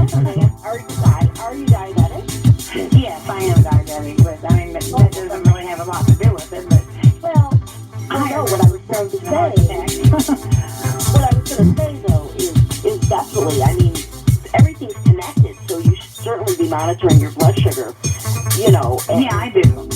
But I mean, You know, I'm sorry. I said sure based on what you said earlier in the show that, you know, physical harm can come to you in such a circumstance. right, that's what I was wondering. Yeah, it's really scary. I've tried to talk to people, and they blow me off like, yeah, I'm just a nightmare. But no, I was actually awake every time. Yeah, the thing is to relax. If you can remember to relax, Penny, when this occurs, even if you can't remember the cue, if you'll just relax and go, oh, okay, surrender to it, you'll come right out of it. And it's because you're not fully back in your body as an energy form yet. So, Right. Can we try the hue? Let me know how that works for you. I sure will. I hope to God, I prayed to him and told him never let that happen to me again. But at nighttime when I go to bed, it's something that really scares me. I do understand. Thank you very much. And let's go right back to Michigan. And Mark, hi. Hello, how are you doing? Fine. Yeah, well, I just wanted to say I am a first-time caller. I just started listening to your show about a week and a half ago. And I really enjoy it, yes. How did you, out of curiosity, Michael, how did you find us? My name's Mark. Mark, I'm sorry. Mark. Yeah, actually, I was listening to, what is that, HNT or something like that? I can't remember. Channel 115. Okay. And I heard the commercial on it, and it really intrigued me, and I wanted to start listening to your show. Okay. Good. Yep, but what I wanted to ask your guest there is, I have a reoccurring dream that happens every year, and it happens every year at the same time. And it's my birthday. And just be real quick about it. I don't want to get drunk, long drawn out on the dream there, but to be real quick about it is, it's basically I'm a child in the dream, and my mother asked me to do something, and I'm playing a video game. I tell her, I'll get it as soon as I'm done doing this, and my dad steps in and walks out to the lighthouse, does what I was supposed to do, and then when he comes back, he's like trapped inside there. He's trying to break the window, can't do it. He yells at me to go get my mother. I start running across the yard there. It turns into a sheet of ice, and I start sliding, and as I'm sliding, all these spirits come up, and right before I slide into them, I always wake up. Wow. And you're telling me you have this every birthday of your life? Every birthday of, yes. It did not happen last year. And actually, I don't know why it didn't happen. My only guess is I just got a dog last year, and she's been in my life for a little while now, and I have not had that dream since I've gotten her. But maybe she protected you. All right, you two, that's pretty wild stuff. Except for 1 year to have the same dream every year on your birthday. That's pretty eerie. That is eerie.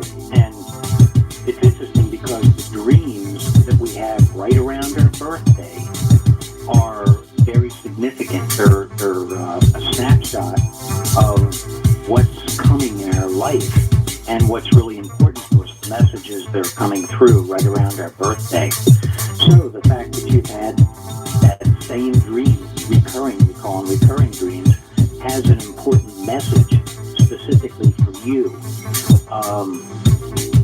And only you really know what that message is. And what I would do is, if it were my dream, I would, when you go to sleep tonight, and every night for the next few nights, ask and hew for a minute. Just hew for maybe 30 seconds to a minute before you fall asleep, and ask for clarification on the dream.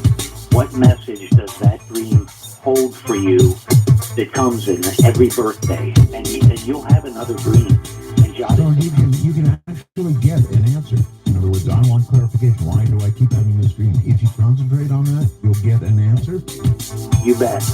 Hold it as you're falling asleep, ask, and night 1, night 2, night 3, you will get a dream that clarifies what that dream means. And that's specifically for you. That's good stuff. Mitch in Wyoming, hello. Hey, Roswell. I had a question for your guest real fast here. I deal with what's called the healing ministry at my church, and I involve a lot of dark things around. And I've noticed that they actually attack me at night as well. What can I do to protect myself in that situation? Well, the best thing to do is make sure you're always remaining clear right before you go to sleep. Preferably don't watch any dark material on TV before you go to sleep, because of not only the material itself and the content, but the EMFs, electromagnetic fields that are coming off the TV will go directly into your dreams. And you can ask for protection. I would try hewing just before I fall asleep. Okay. Yeah, universal name for God, and it's non-denominational, and it'll set up a vibration of protection. Michael, I watch The Walking Dead just before I go to bed a lot of times, and it doesn't bother me a bit. Not a bit. All right, let's go here, I guess. New Hampshire. Hi, Scott. I was curious about the Astro Police. I'm a law enforcement officer right now, and I'm destined to be an Astro cop after I pass. And will I probably be dealing with the same people I'm dealing now? But now I'm thrown into jail. Am I going to throw them into Astro jail later on? It really intrigued me. I was like, wow, maybe that's where cops go after they pass on. Well, Scott, if you're a cop now, are you really looking forward to being one in the afterlife?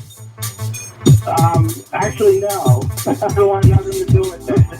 I thought not. But it's an interesting question. Well, is he destined to continue on in the next life? Putting spirits in cuffs? Well, the pay is really good on the astral plane, so that's good news, all right? And actually what you're doing, because you're a cop right now, you can be pretty much assured that you're also a cop right now on the astral plane, because it's like a mirror. What's going on here closely parallels what's going on the astral plane. So you're probably already a cop there. You're doing double duty, so you should demand double that.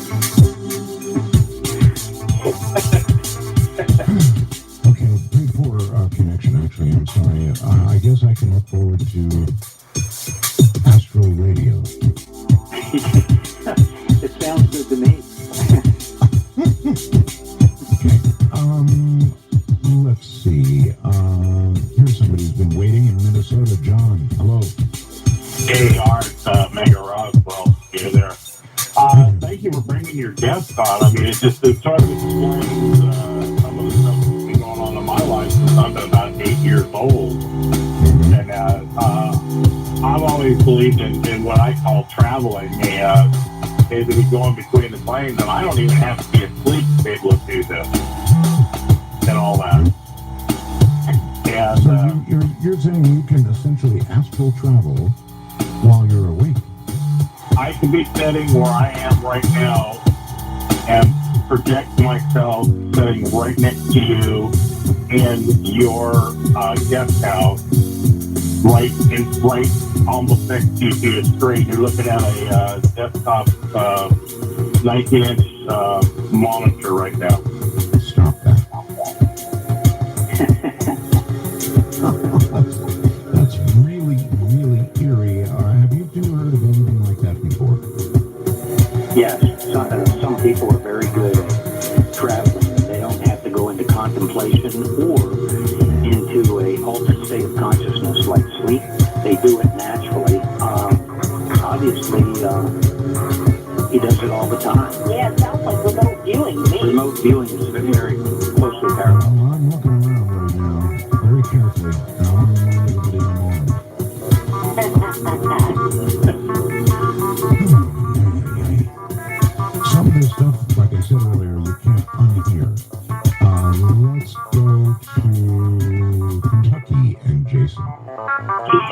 Yeah, it's me here. I'm a long haul truck driver. No kidding. Yeah. Usually I have dreams sometimes that, you have a dream and then you just forget about it and you just go on your day and then you did something, you're like, whoa, I've done this before. You've never been there or whatever, and you just did it. And you're like, that's kind of strange if you ask me. Yeah, that's known as deja vu. And deja vu is French, and what it means is having seen before. And often, we'll have a dream, a prophetic dream, we will forget the dream, then we will meet that experience out here in the physical, and it looks familiar, it feels familiar, and that is the deja vu of a prophetic dream that we have forgotten. Mm-hmm. That's pretty crazy.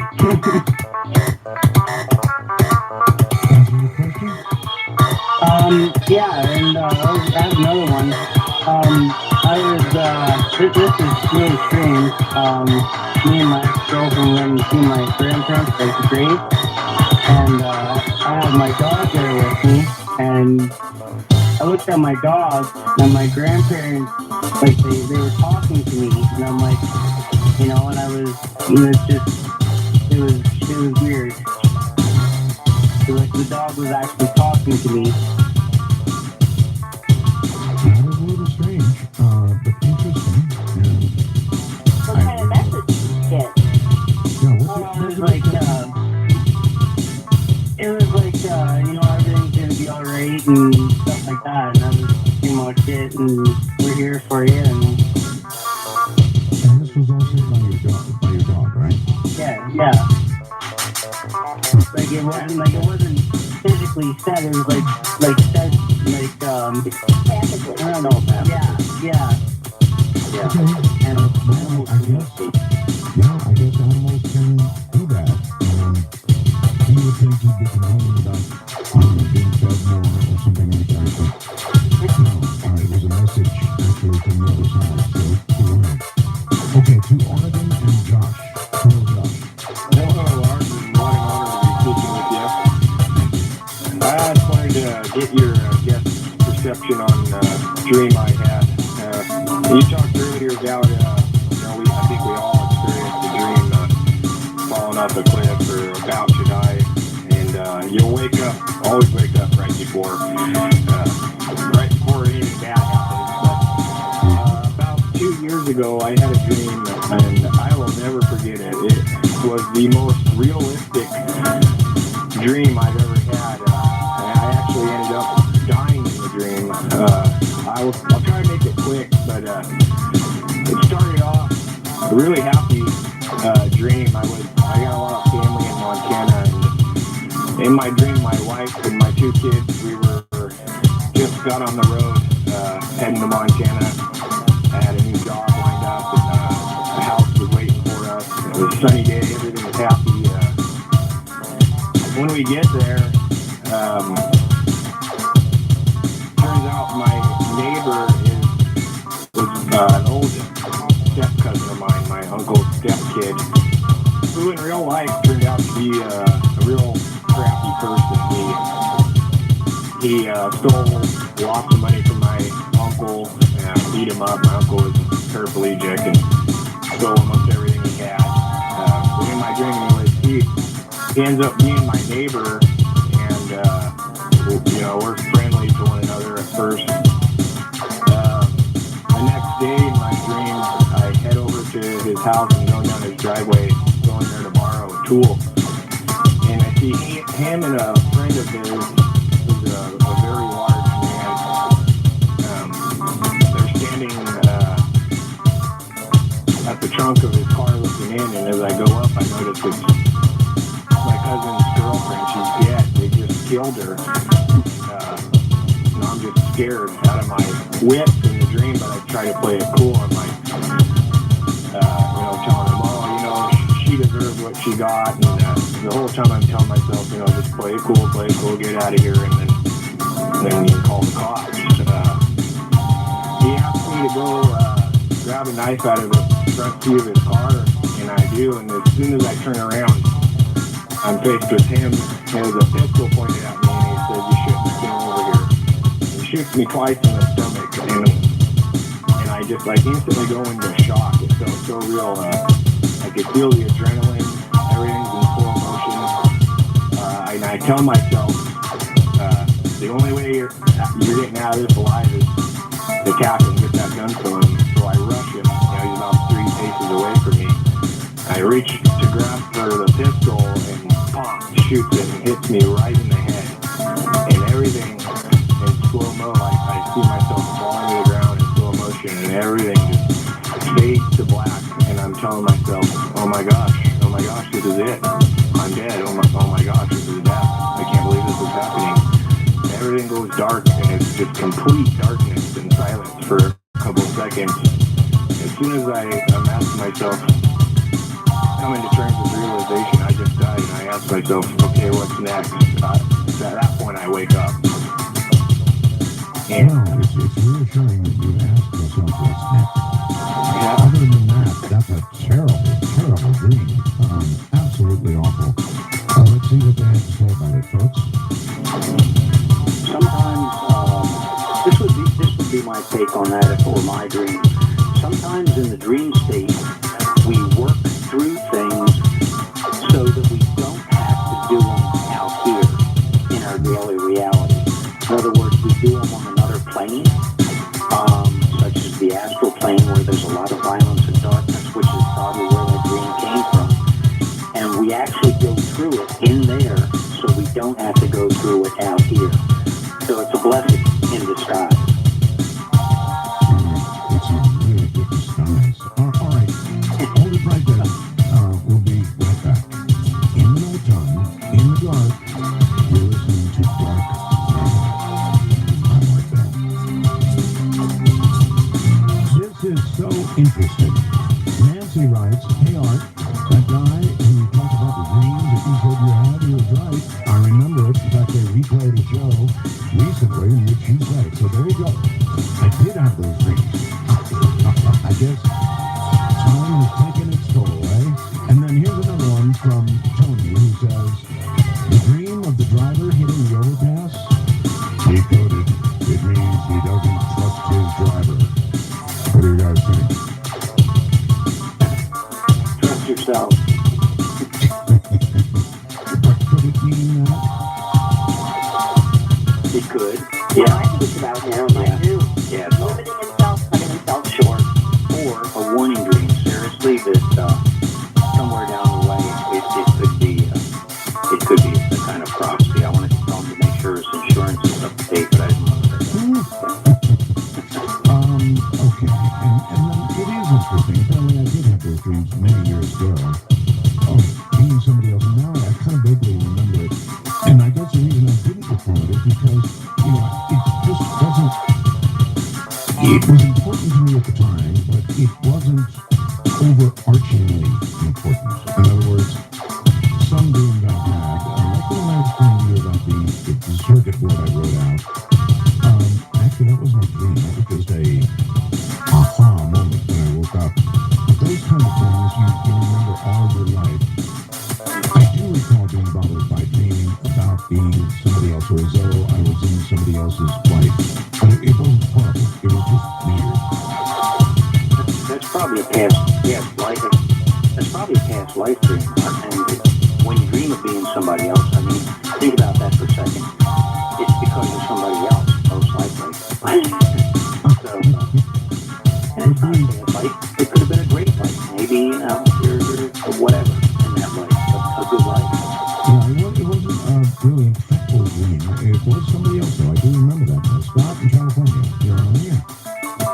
Thanks very much for taking my call. I really enjoy your show, Mr. Bell. I was sent to a sleep center one time to be tested for sleep apnea. And they hook up a lot of different sensors all over your body, your fingertips, around your chest. They'll put a deal, they'll shave your areas of your scalp so they can glue sensors on that. Tape stuff on your eyelids, to monitor REM and all of that, and you're laying there under a infrared camera. But prior to the beginning of the test, the technician asked me if I wanted to spend the night, or when they're done with me, wake me up and send me home. I said, no, when you're done with me, send me home. I don't want to stay here any longer than I have to. So I'm laying there and sleeping along and this and that. At one point in time, I was laying there. I was completely awake with my eyes shut, trying to, go back to sleep. I don't know where I'm at in their study. So I'm just trying to go back to sleep, whatever. And I'm laying there, and I can tell that the door came open. The light, illuminated the room, and I could tell somebody walked in. The guy goes, yeah, I can see you're awake now, so you can go ahead and go home, which is really freaked me out. But with that in mind, do you think, or have they developed any technology to record our dreams? Are they looking into that? Recording dreams. Really good question. Are they working on that? Because I want to know too. Hold on a second. Okay. Are they working on that? Might we one day be able to record dreams? Yeah, I think because of our digital technology and where we're at with that today, they are working on it. And there's a few sci-fi movies you guys are probably aware of that, where they're able to record dreams or even something similar to that. And we're probably not that far away, a year, maybe a few years at most, to being able to do that. So that'll be not fun. Because with REM, they can tell things through REM, rapid eye movement. But one time I'm sitting there at night, and my daughter comes out, and she's talking, she says something, or sits on the couch, and she's looking off into a blank stare, and I try to talk to her a little bit, and I look at her, and I thought, I'll be doggone, she's sleepwalking. And then she gets up and she goes to bed, and then I asked her the next day, I go, hey, do you remember getting up and coming out and talking to me? She says, no. Well, when you get to that point in time where you're sleepwalking, there's a lot of things going on in your head and in your sleep. So, right. Anyway. Yeah, the mechanism is slightly flawed. It's supposed to shut your body down. So people who sleepwalk really are enacting out a dream, and then they don't remember it. But there's a few of those people. Hey, thanks for taking my call. You're very welcome. Take care. Off to New York and Anthony. Hi. Hi. How are you? Just fine. Okay, my story, should I begin? You should. Okay, well, it's sort of a long and complicated story, but when I was young... Well, we can't pick long, complicated Alright, I'll try to make this as possible. Encapsulated. Okay, when I was younger, I used to see ghosts, and then I started playing with the Ouija board with me and my friends for fun. Then my friends had enough of playing with the Ouija board, but I continued to play on my own until one day it spoke out the word devil to me, and then I threw the Ouija board out, which I know I shouldn't have done, but I did. And I had a roommate at the time, and all of a sudden he started going through sleep paralysis. He started getting attacked. I sort of laughed it off. I didn't know anything about it, what it was. But then not much later, I started getting them too. So here we are simultaneously getting the attacks together. And this was going on for like 20 years. Wow. Yeah, 20 years that we had the attacks. But what's funny is that when the attacks do come on, we get them at the same time. And then they disappear for like a month or so. And then they come back. And again, we're both getting them at the same time. So that's not so funny, actually. No, and then one night, when you're having these, you could hear footsteps coming up your stairs or something. You hear voices, you see a black shadow on the corner of the room. And one night I just woke up and I had enough, and I started screaming at it, get out of my house, and praying to God, and then it stopped for like a year. Neither one of us got the attack again. But then it came back with sort of like a vengeance where something new was happening. My whole body would tremble and shake, like vibrate, and I'd hear a loud buzzing in my head. And then one night, I actually felt like I left my body, and I could see myself, and I had like a cord attached to me, and I felt like it was an incredible feeling. I felt like I wanted to go with it, but I knew that if I did go with it, something bad might happen, so I returned to my body. And I didn't know what else to do, so I looked online, and that's where I heard about getting a dream catcher. And it's funny you mentioned that before, so about a year ago, I purchased a dream catcher, and everything stopped for both me and him. I only had, and that stopped. I had about 3 attacks within a year. Yeah, you believe in it, so it works. Well, I do. My roommate doesn't, but he only gets it when I get it too, and there's only been like about 3. Tell you what I think. I think your troubles go back to the Ouija board, but that's just me. And that's what I think too, so, I mean, I don't know. But the dream catcher is helping, I think. And the funny thing is that I actually stopped dreaming when I got the dream catcher. Like when I had a sleep paralysis attack, I would wake up having a terrible nightmare, like something really scary. And when I come out of it, like, you can't move, you could only move your eyes. But that's my story. Yeah, that's a good one. You want to comment on Ouija boards at all, folks? Well, other than what we were talking about earlier with the entity and the Ouija board, it definitely opens up the channel for entities to come on in. So, we don't recommend it at all. At all. I was even talking to my mother earlier today, and she had one growing up, and she said that thing moved all around, and yeah, they're very real when they open up that channel. So if that's what you're looking for, it'll do the trick. But at the same time, If you want to open a door, go ahead, but don't be surprised when something walks through. yeah. Graham on Skype, you're on here. Hi. Hi. It's actually Heather. That's okay. It says GRAEME. Oh, I must log in on my brother's Skype. I see. Okay. Anyway, first time caller, and I've just started listening as well. Love the show. Thank you. Yeah, you're welcome. My question is, they talked about connecting to past lives, and as well as dreams with prophesizing future events, but I'm wondering if you can actually connect with future lives as well.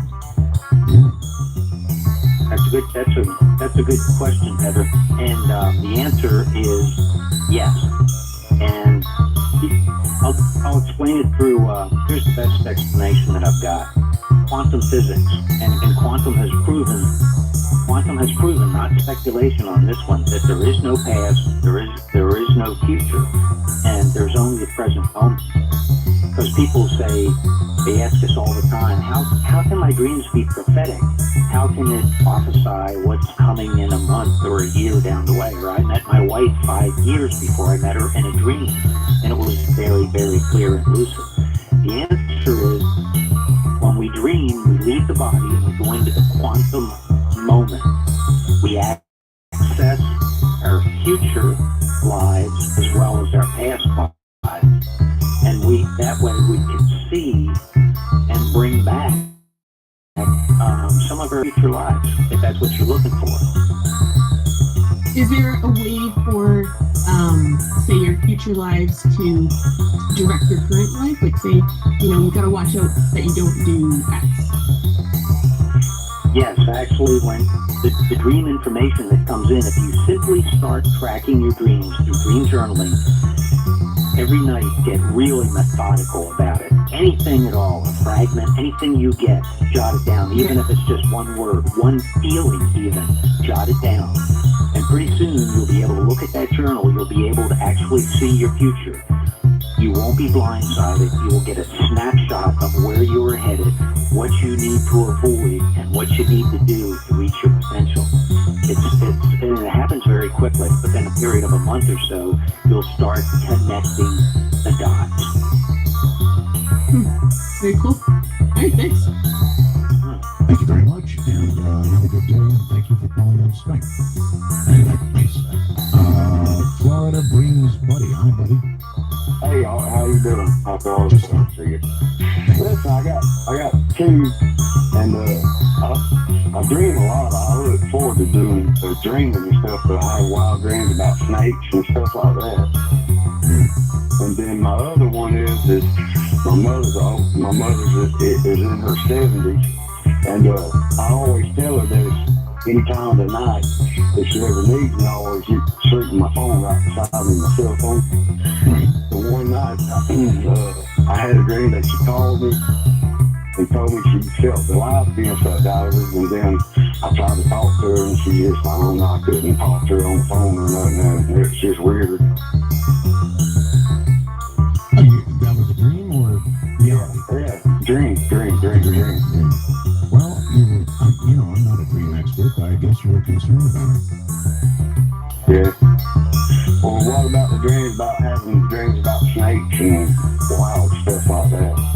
And I mean, I've had some dreams that's so scared I even wake myself up. I know I can wake myself up. You know?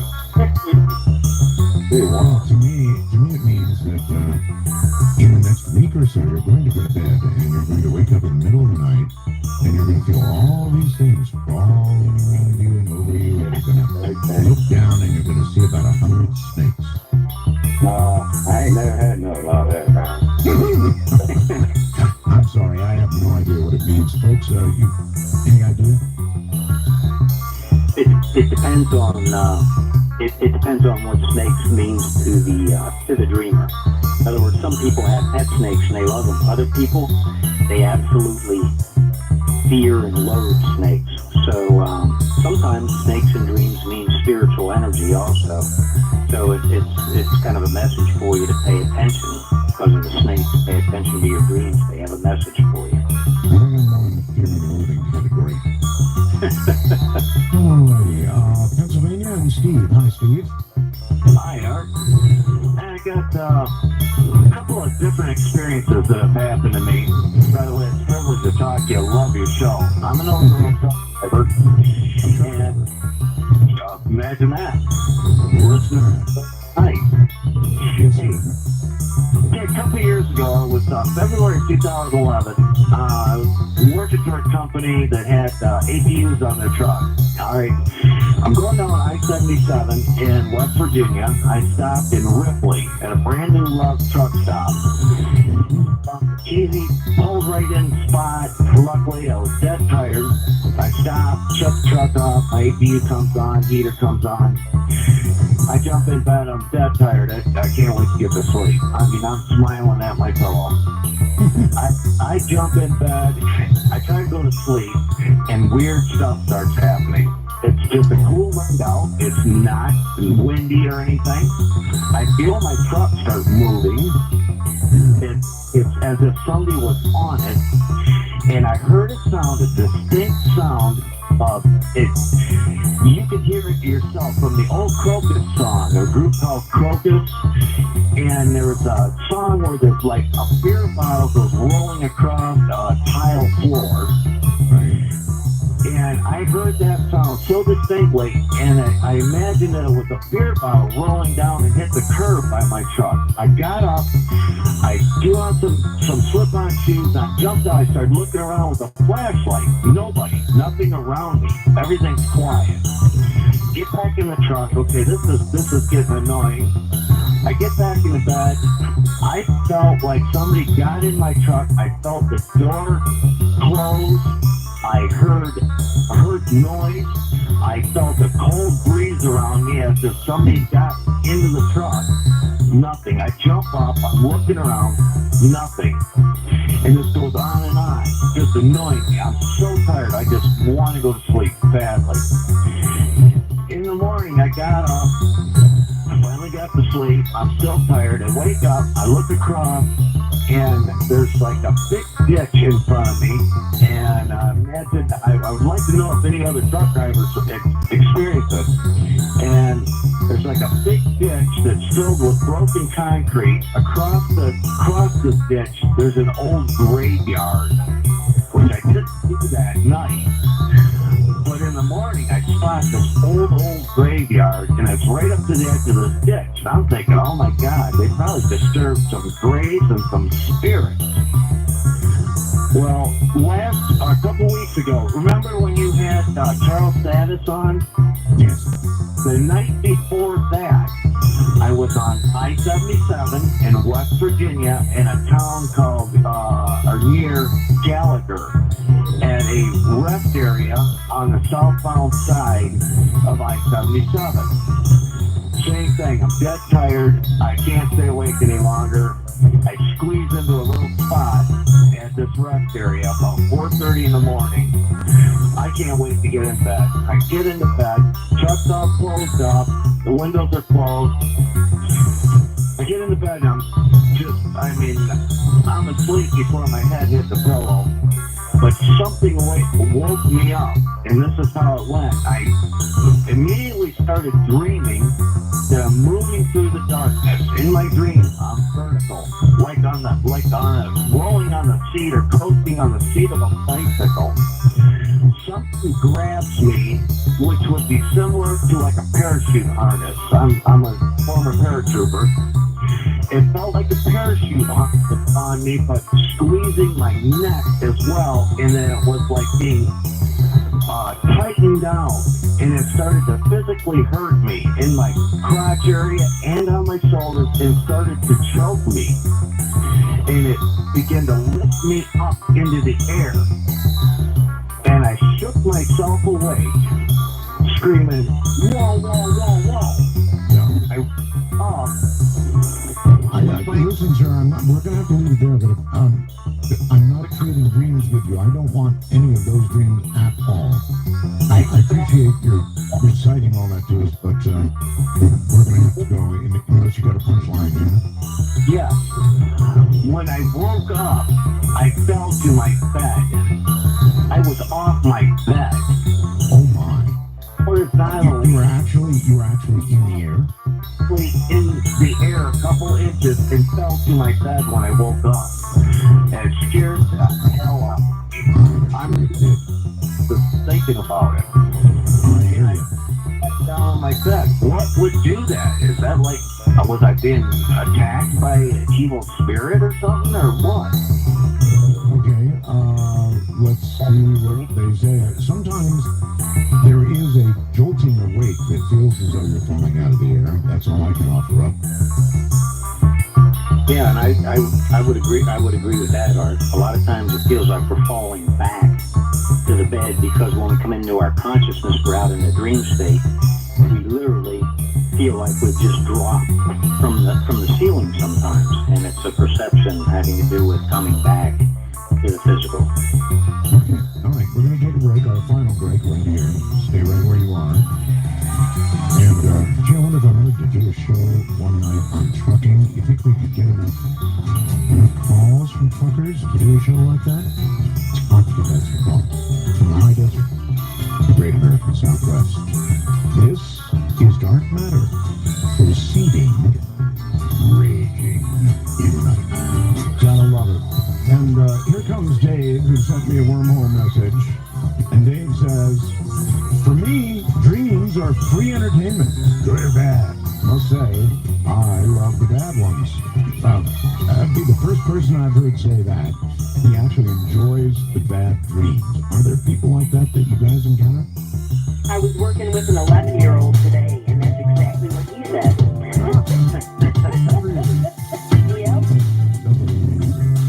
Really amazing. I don't like the bad ones. I'll pass on those. Okay, boy, it's been a long time. Kansas, thank you for waiting, Bob. Rob. Oh, yeah, I'm here. Rob, it is, yes. Hello, Art. How you doing? I'm going to guess that you're an over-the-road truck driver. You are absolutely correct, sir. Boy, that was really a shot in the dark, but I made it. Anyway, what's up? Well, speaking of shots in the dark, Art, I think I know what your announcement is tomorrow. If you want to hear about it, if you want to let me take a shot at it, I will after I talk to your guest here. But if not, I'll send you an email. But anyway, okay, send me an email. Okay, I'll do it, and I will title it that Art. I don't know, Rob Art, something like that. But anyway, okay, that's fine. years now that I went to a girl that claimed to be like a little witch or psychic, or she claimed to know stuff that other people don't know. And she was very young, she didn't have a business or nothing, but she gave me a description of what she thought caused it, and I'll ask you what you think caused it. But I've got this dream that I'm in a sycamore tree. I don't know if you've ever seen a specific sycamore tree, but they're extremely tall. They're big. They grow where they can get a lot of water. Wait a minute. You dreamed you were a tree? No. I dreamed this dream has to do with the sycamore tree. But I'm in the very, very, very top of this tree. And I don't know why I didn't climb it, but for some reason I fall. And I fall not down the tree through the branches, but away from the tree. I fall like all of a sudden I'm 50 feet from the tree, and I'm falling straight to the ground, and I'm falling so fast that my body outruns my soul, or I go into an out-of-body experience. I watch myself hit the ground. It's extremely loud, the bump, and I see myself roll over, and I hear a moan. After that, I wake up. I have no idea. How long have you had that dream? How long have I had it? Since I was probably 17, and I am 41 now. And when's the last time you had it? Probably, I don't know.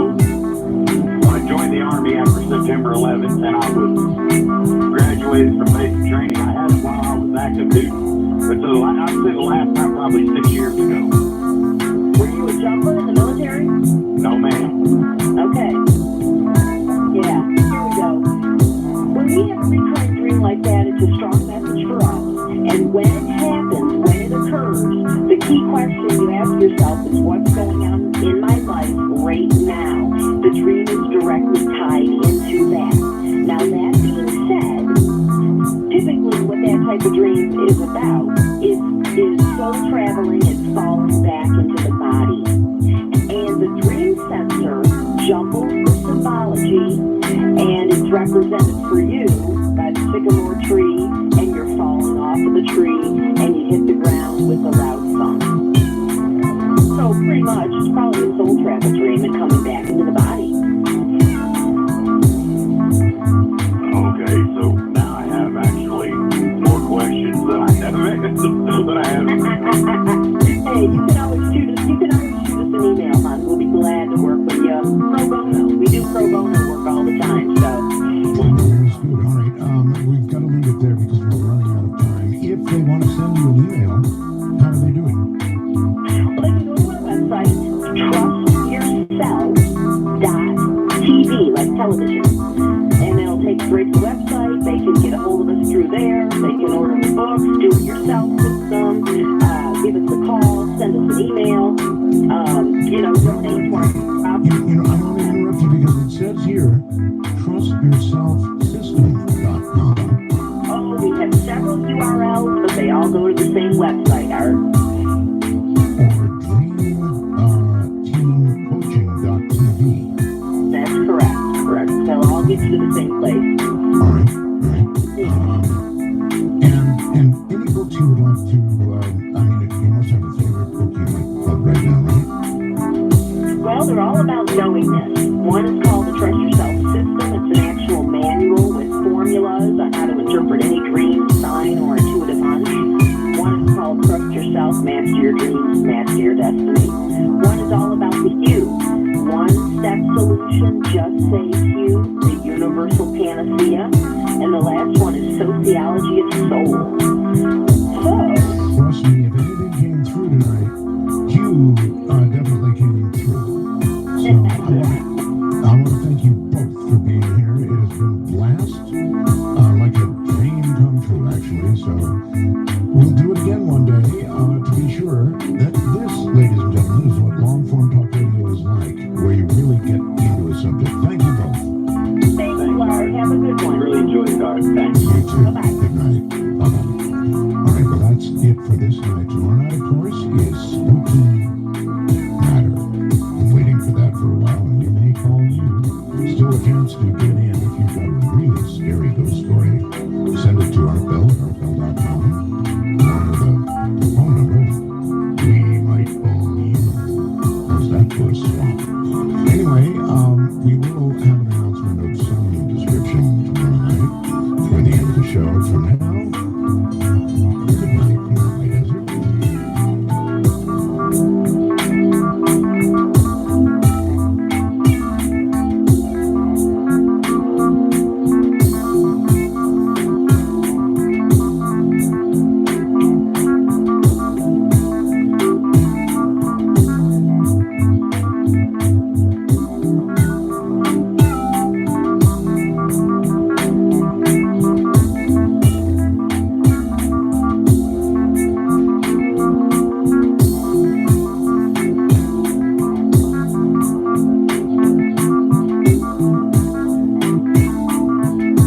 is Dark Matter with your host, Art Bell.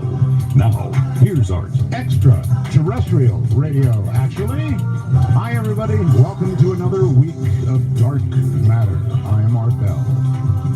And I've got an awful lot for you tonight. Oh, man, it is packed tonight.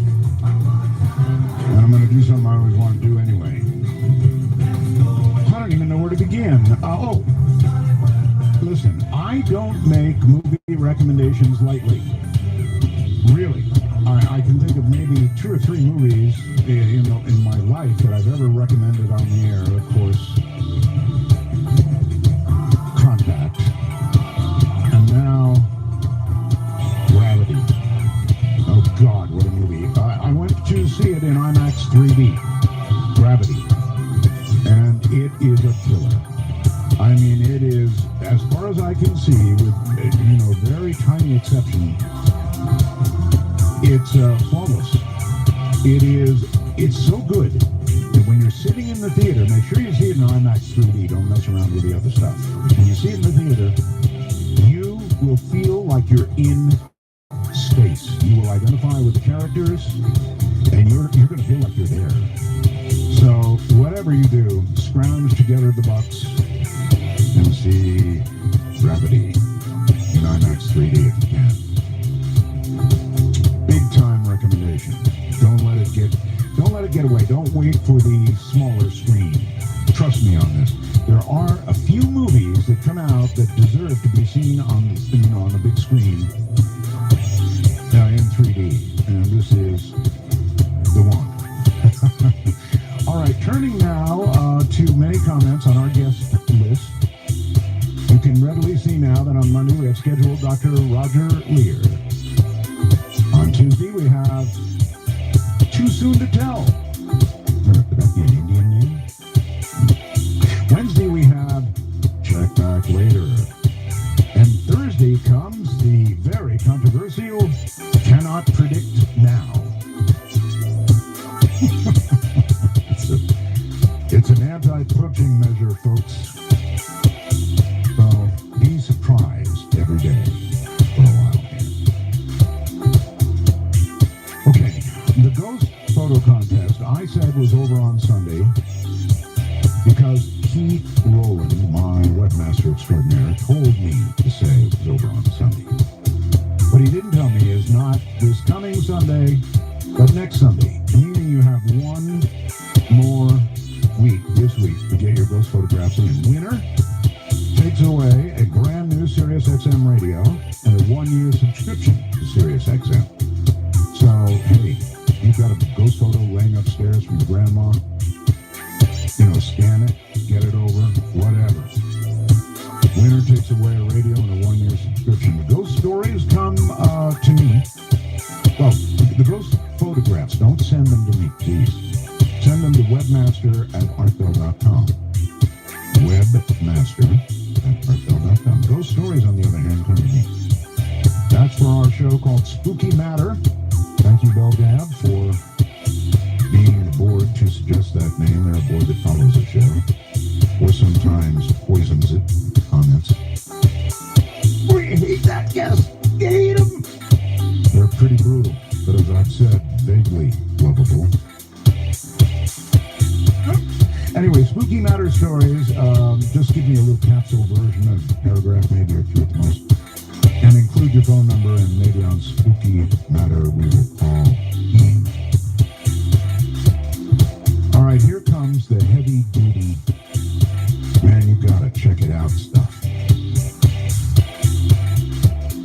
The first thing I've got up is gonna just rock your world. We have talked many times of shadow people on this show. Right? Shadow people. Let people go, oh, come on.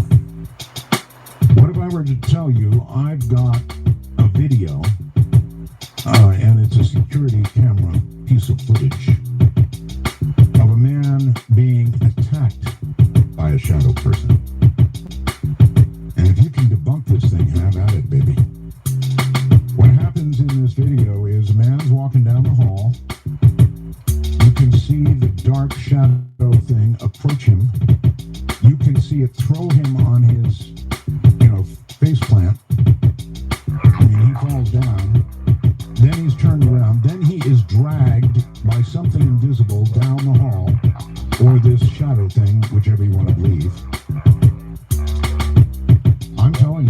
this one is, well, it's either fake and CGI'd, right, by somebody who knows really what they're doing, or it's real.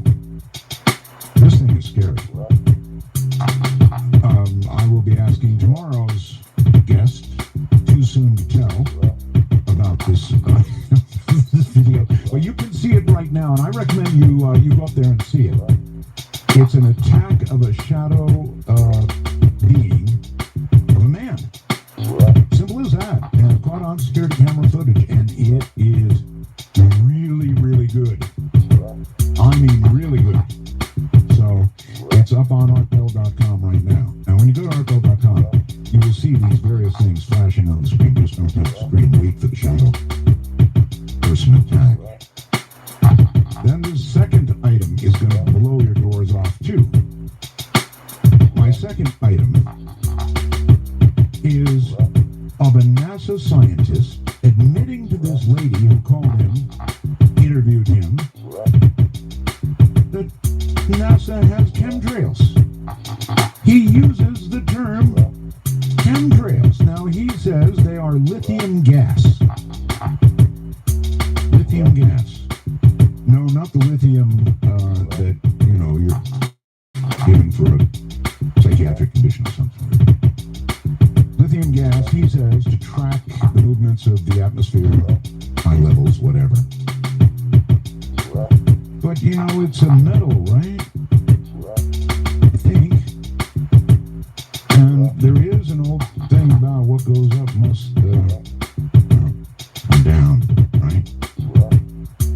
So, never, I really think, I'll tell you what Keith said. He said, I think it's the first admission of a government official of anything like this. And Dr. Lear, if you're there, just hang in there. I've got a couple things I've got to do tonight. That I'm going to do tonight. I don't have to do it. And then the final item, I mean, when you hear a NASA scientist admitting chemtrails, yeah, we're doing it. You know, that rocks you back a little bit. Normally, you hear about chemtrails and you go, I really don't know. But good heavens to Betsy. When you hear a NASA scientist say, yeah, chemtrails are chemtrails, blew me away. So there is that. And then finally, this may not be the real McCoy, because I admit there are some problems in my view of the way this thing moves. It's a dragon. Now, you don't get videos of dragons just every day. It's a dragon over England. And it looks awfully realistic, except in my opinion for sometimes the way it moves its wings, or I'm just looking for a problem with it. I don't know. Maybe who, but it's a dragon. Somebody got it on video over England. And you don't get dragons every day. In fact, I have never had such a giant load of really, really good videos to present to all of you. Where are they all? Simple. Artbell.com. www.artbell.com. I would like for you, if you have a moment, I know you're busy because I'm sending you to do all these things, go to the internet and look up the words to Stairway to Heaven. Song Stairway to Heaven. If you have never actually read the words to Stairway to Heaven, I would like you to go to the internet and look them up. Because I'm going to play the whole darn thing. This is my show. I can do what I want, so I'm going to do it when I come back from break before Dr. Lear. Okay. A second oarfish. Now, these oarfish are really rare, deep trawlers in the ocean. You don't see them unless you're in a deep sub or something. Has washed ashore in California. This is not good. Oarfish generally are, if they're ever seen at all, very rare. Maybe seen in Japan, somewhere like that, right? But now, a second oarfish has come ashore in California. Now, oarfish are looked at kind of like comets. They portend change and possibly doom. Doom, I tell you. I'm not necessarily a believer, but got this Fukushima thing going on, right? And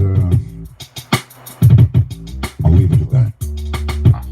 A low-pitched droning sound has tormented residents of Southampton now for 18 months. No relief, no explanation in sight. It's every night. So some people have resorted to using sleeping pills or moving away just to get a good night's sleep. Because this thing wakes you up. But England is only the latest in an ever-growing lengthy list of cities and towns plagued by exactly this sort of sound around the world. We've had it here in the U.S. Weird, strumming, thumbing, thumping sounds under the ground that will not allow you to sleep. Update on Comet Ison. It suggests the comet is still intact, despite the predictions of many that the icy nucleus might disintegrate as the sun warms it. So we could still be in for a treat. Closest pass on November 28th. Oh, I got this email. It says, Art, as soon as I unwrap my new dark matter mug, my cat Birdie came to check it out. Been enjoying the show every night over the internet now. Shopping for portable XM radio use on the road, in my car, and on my motorcycle. Now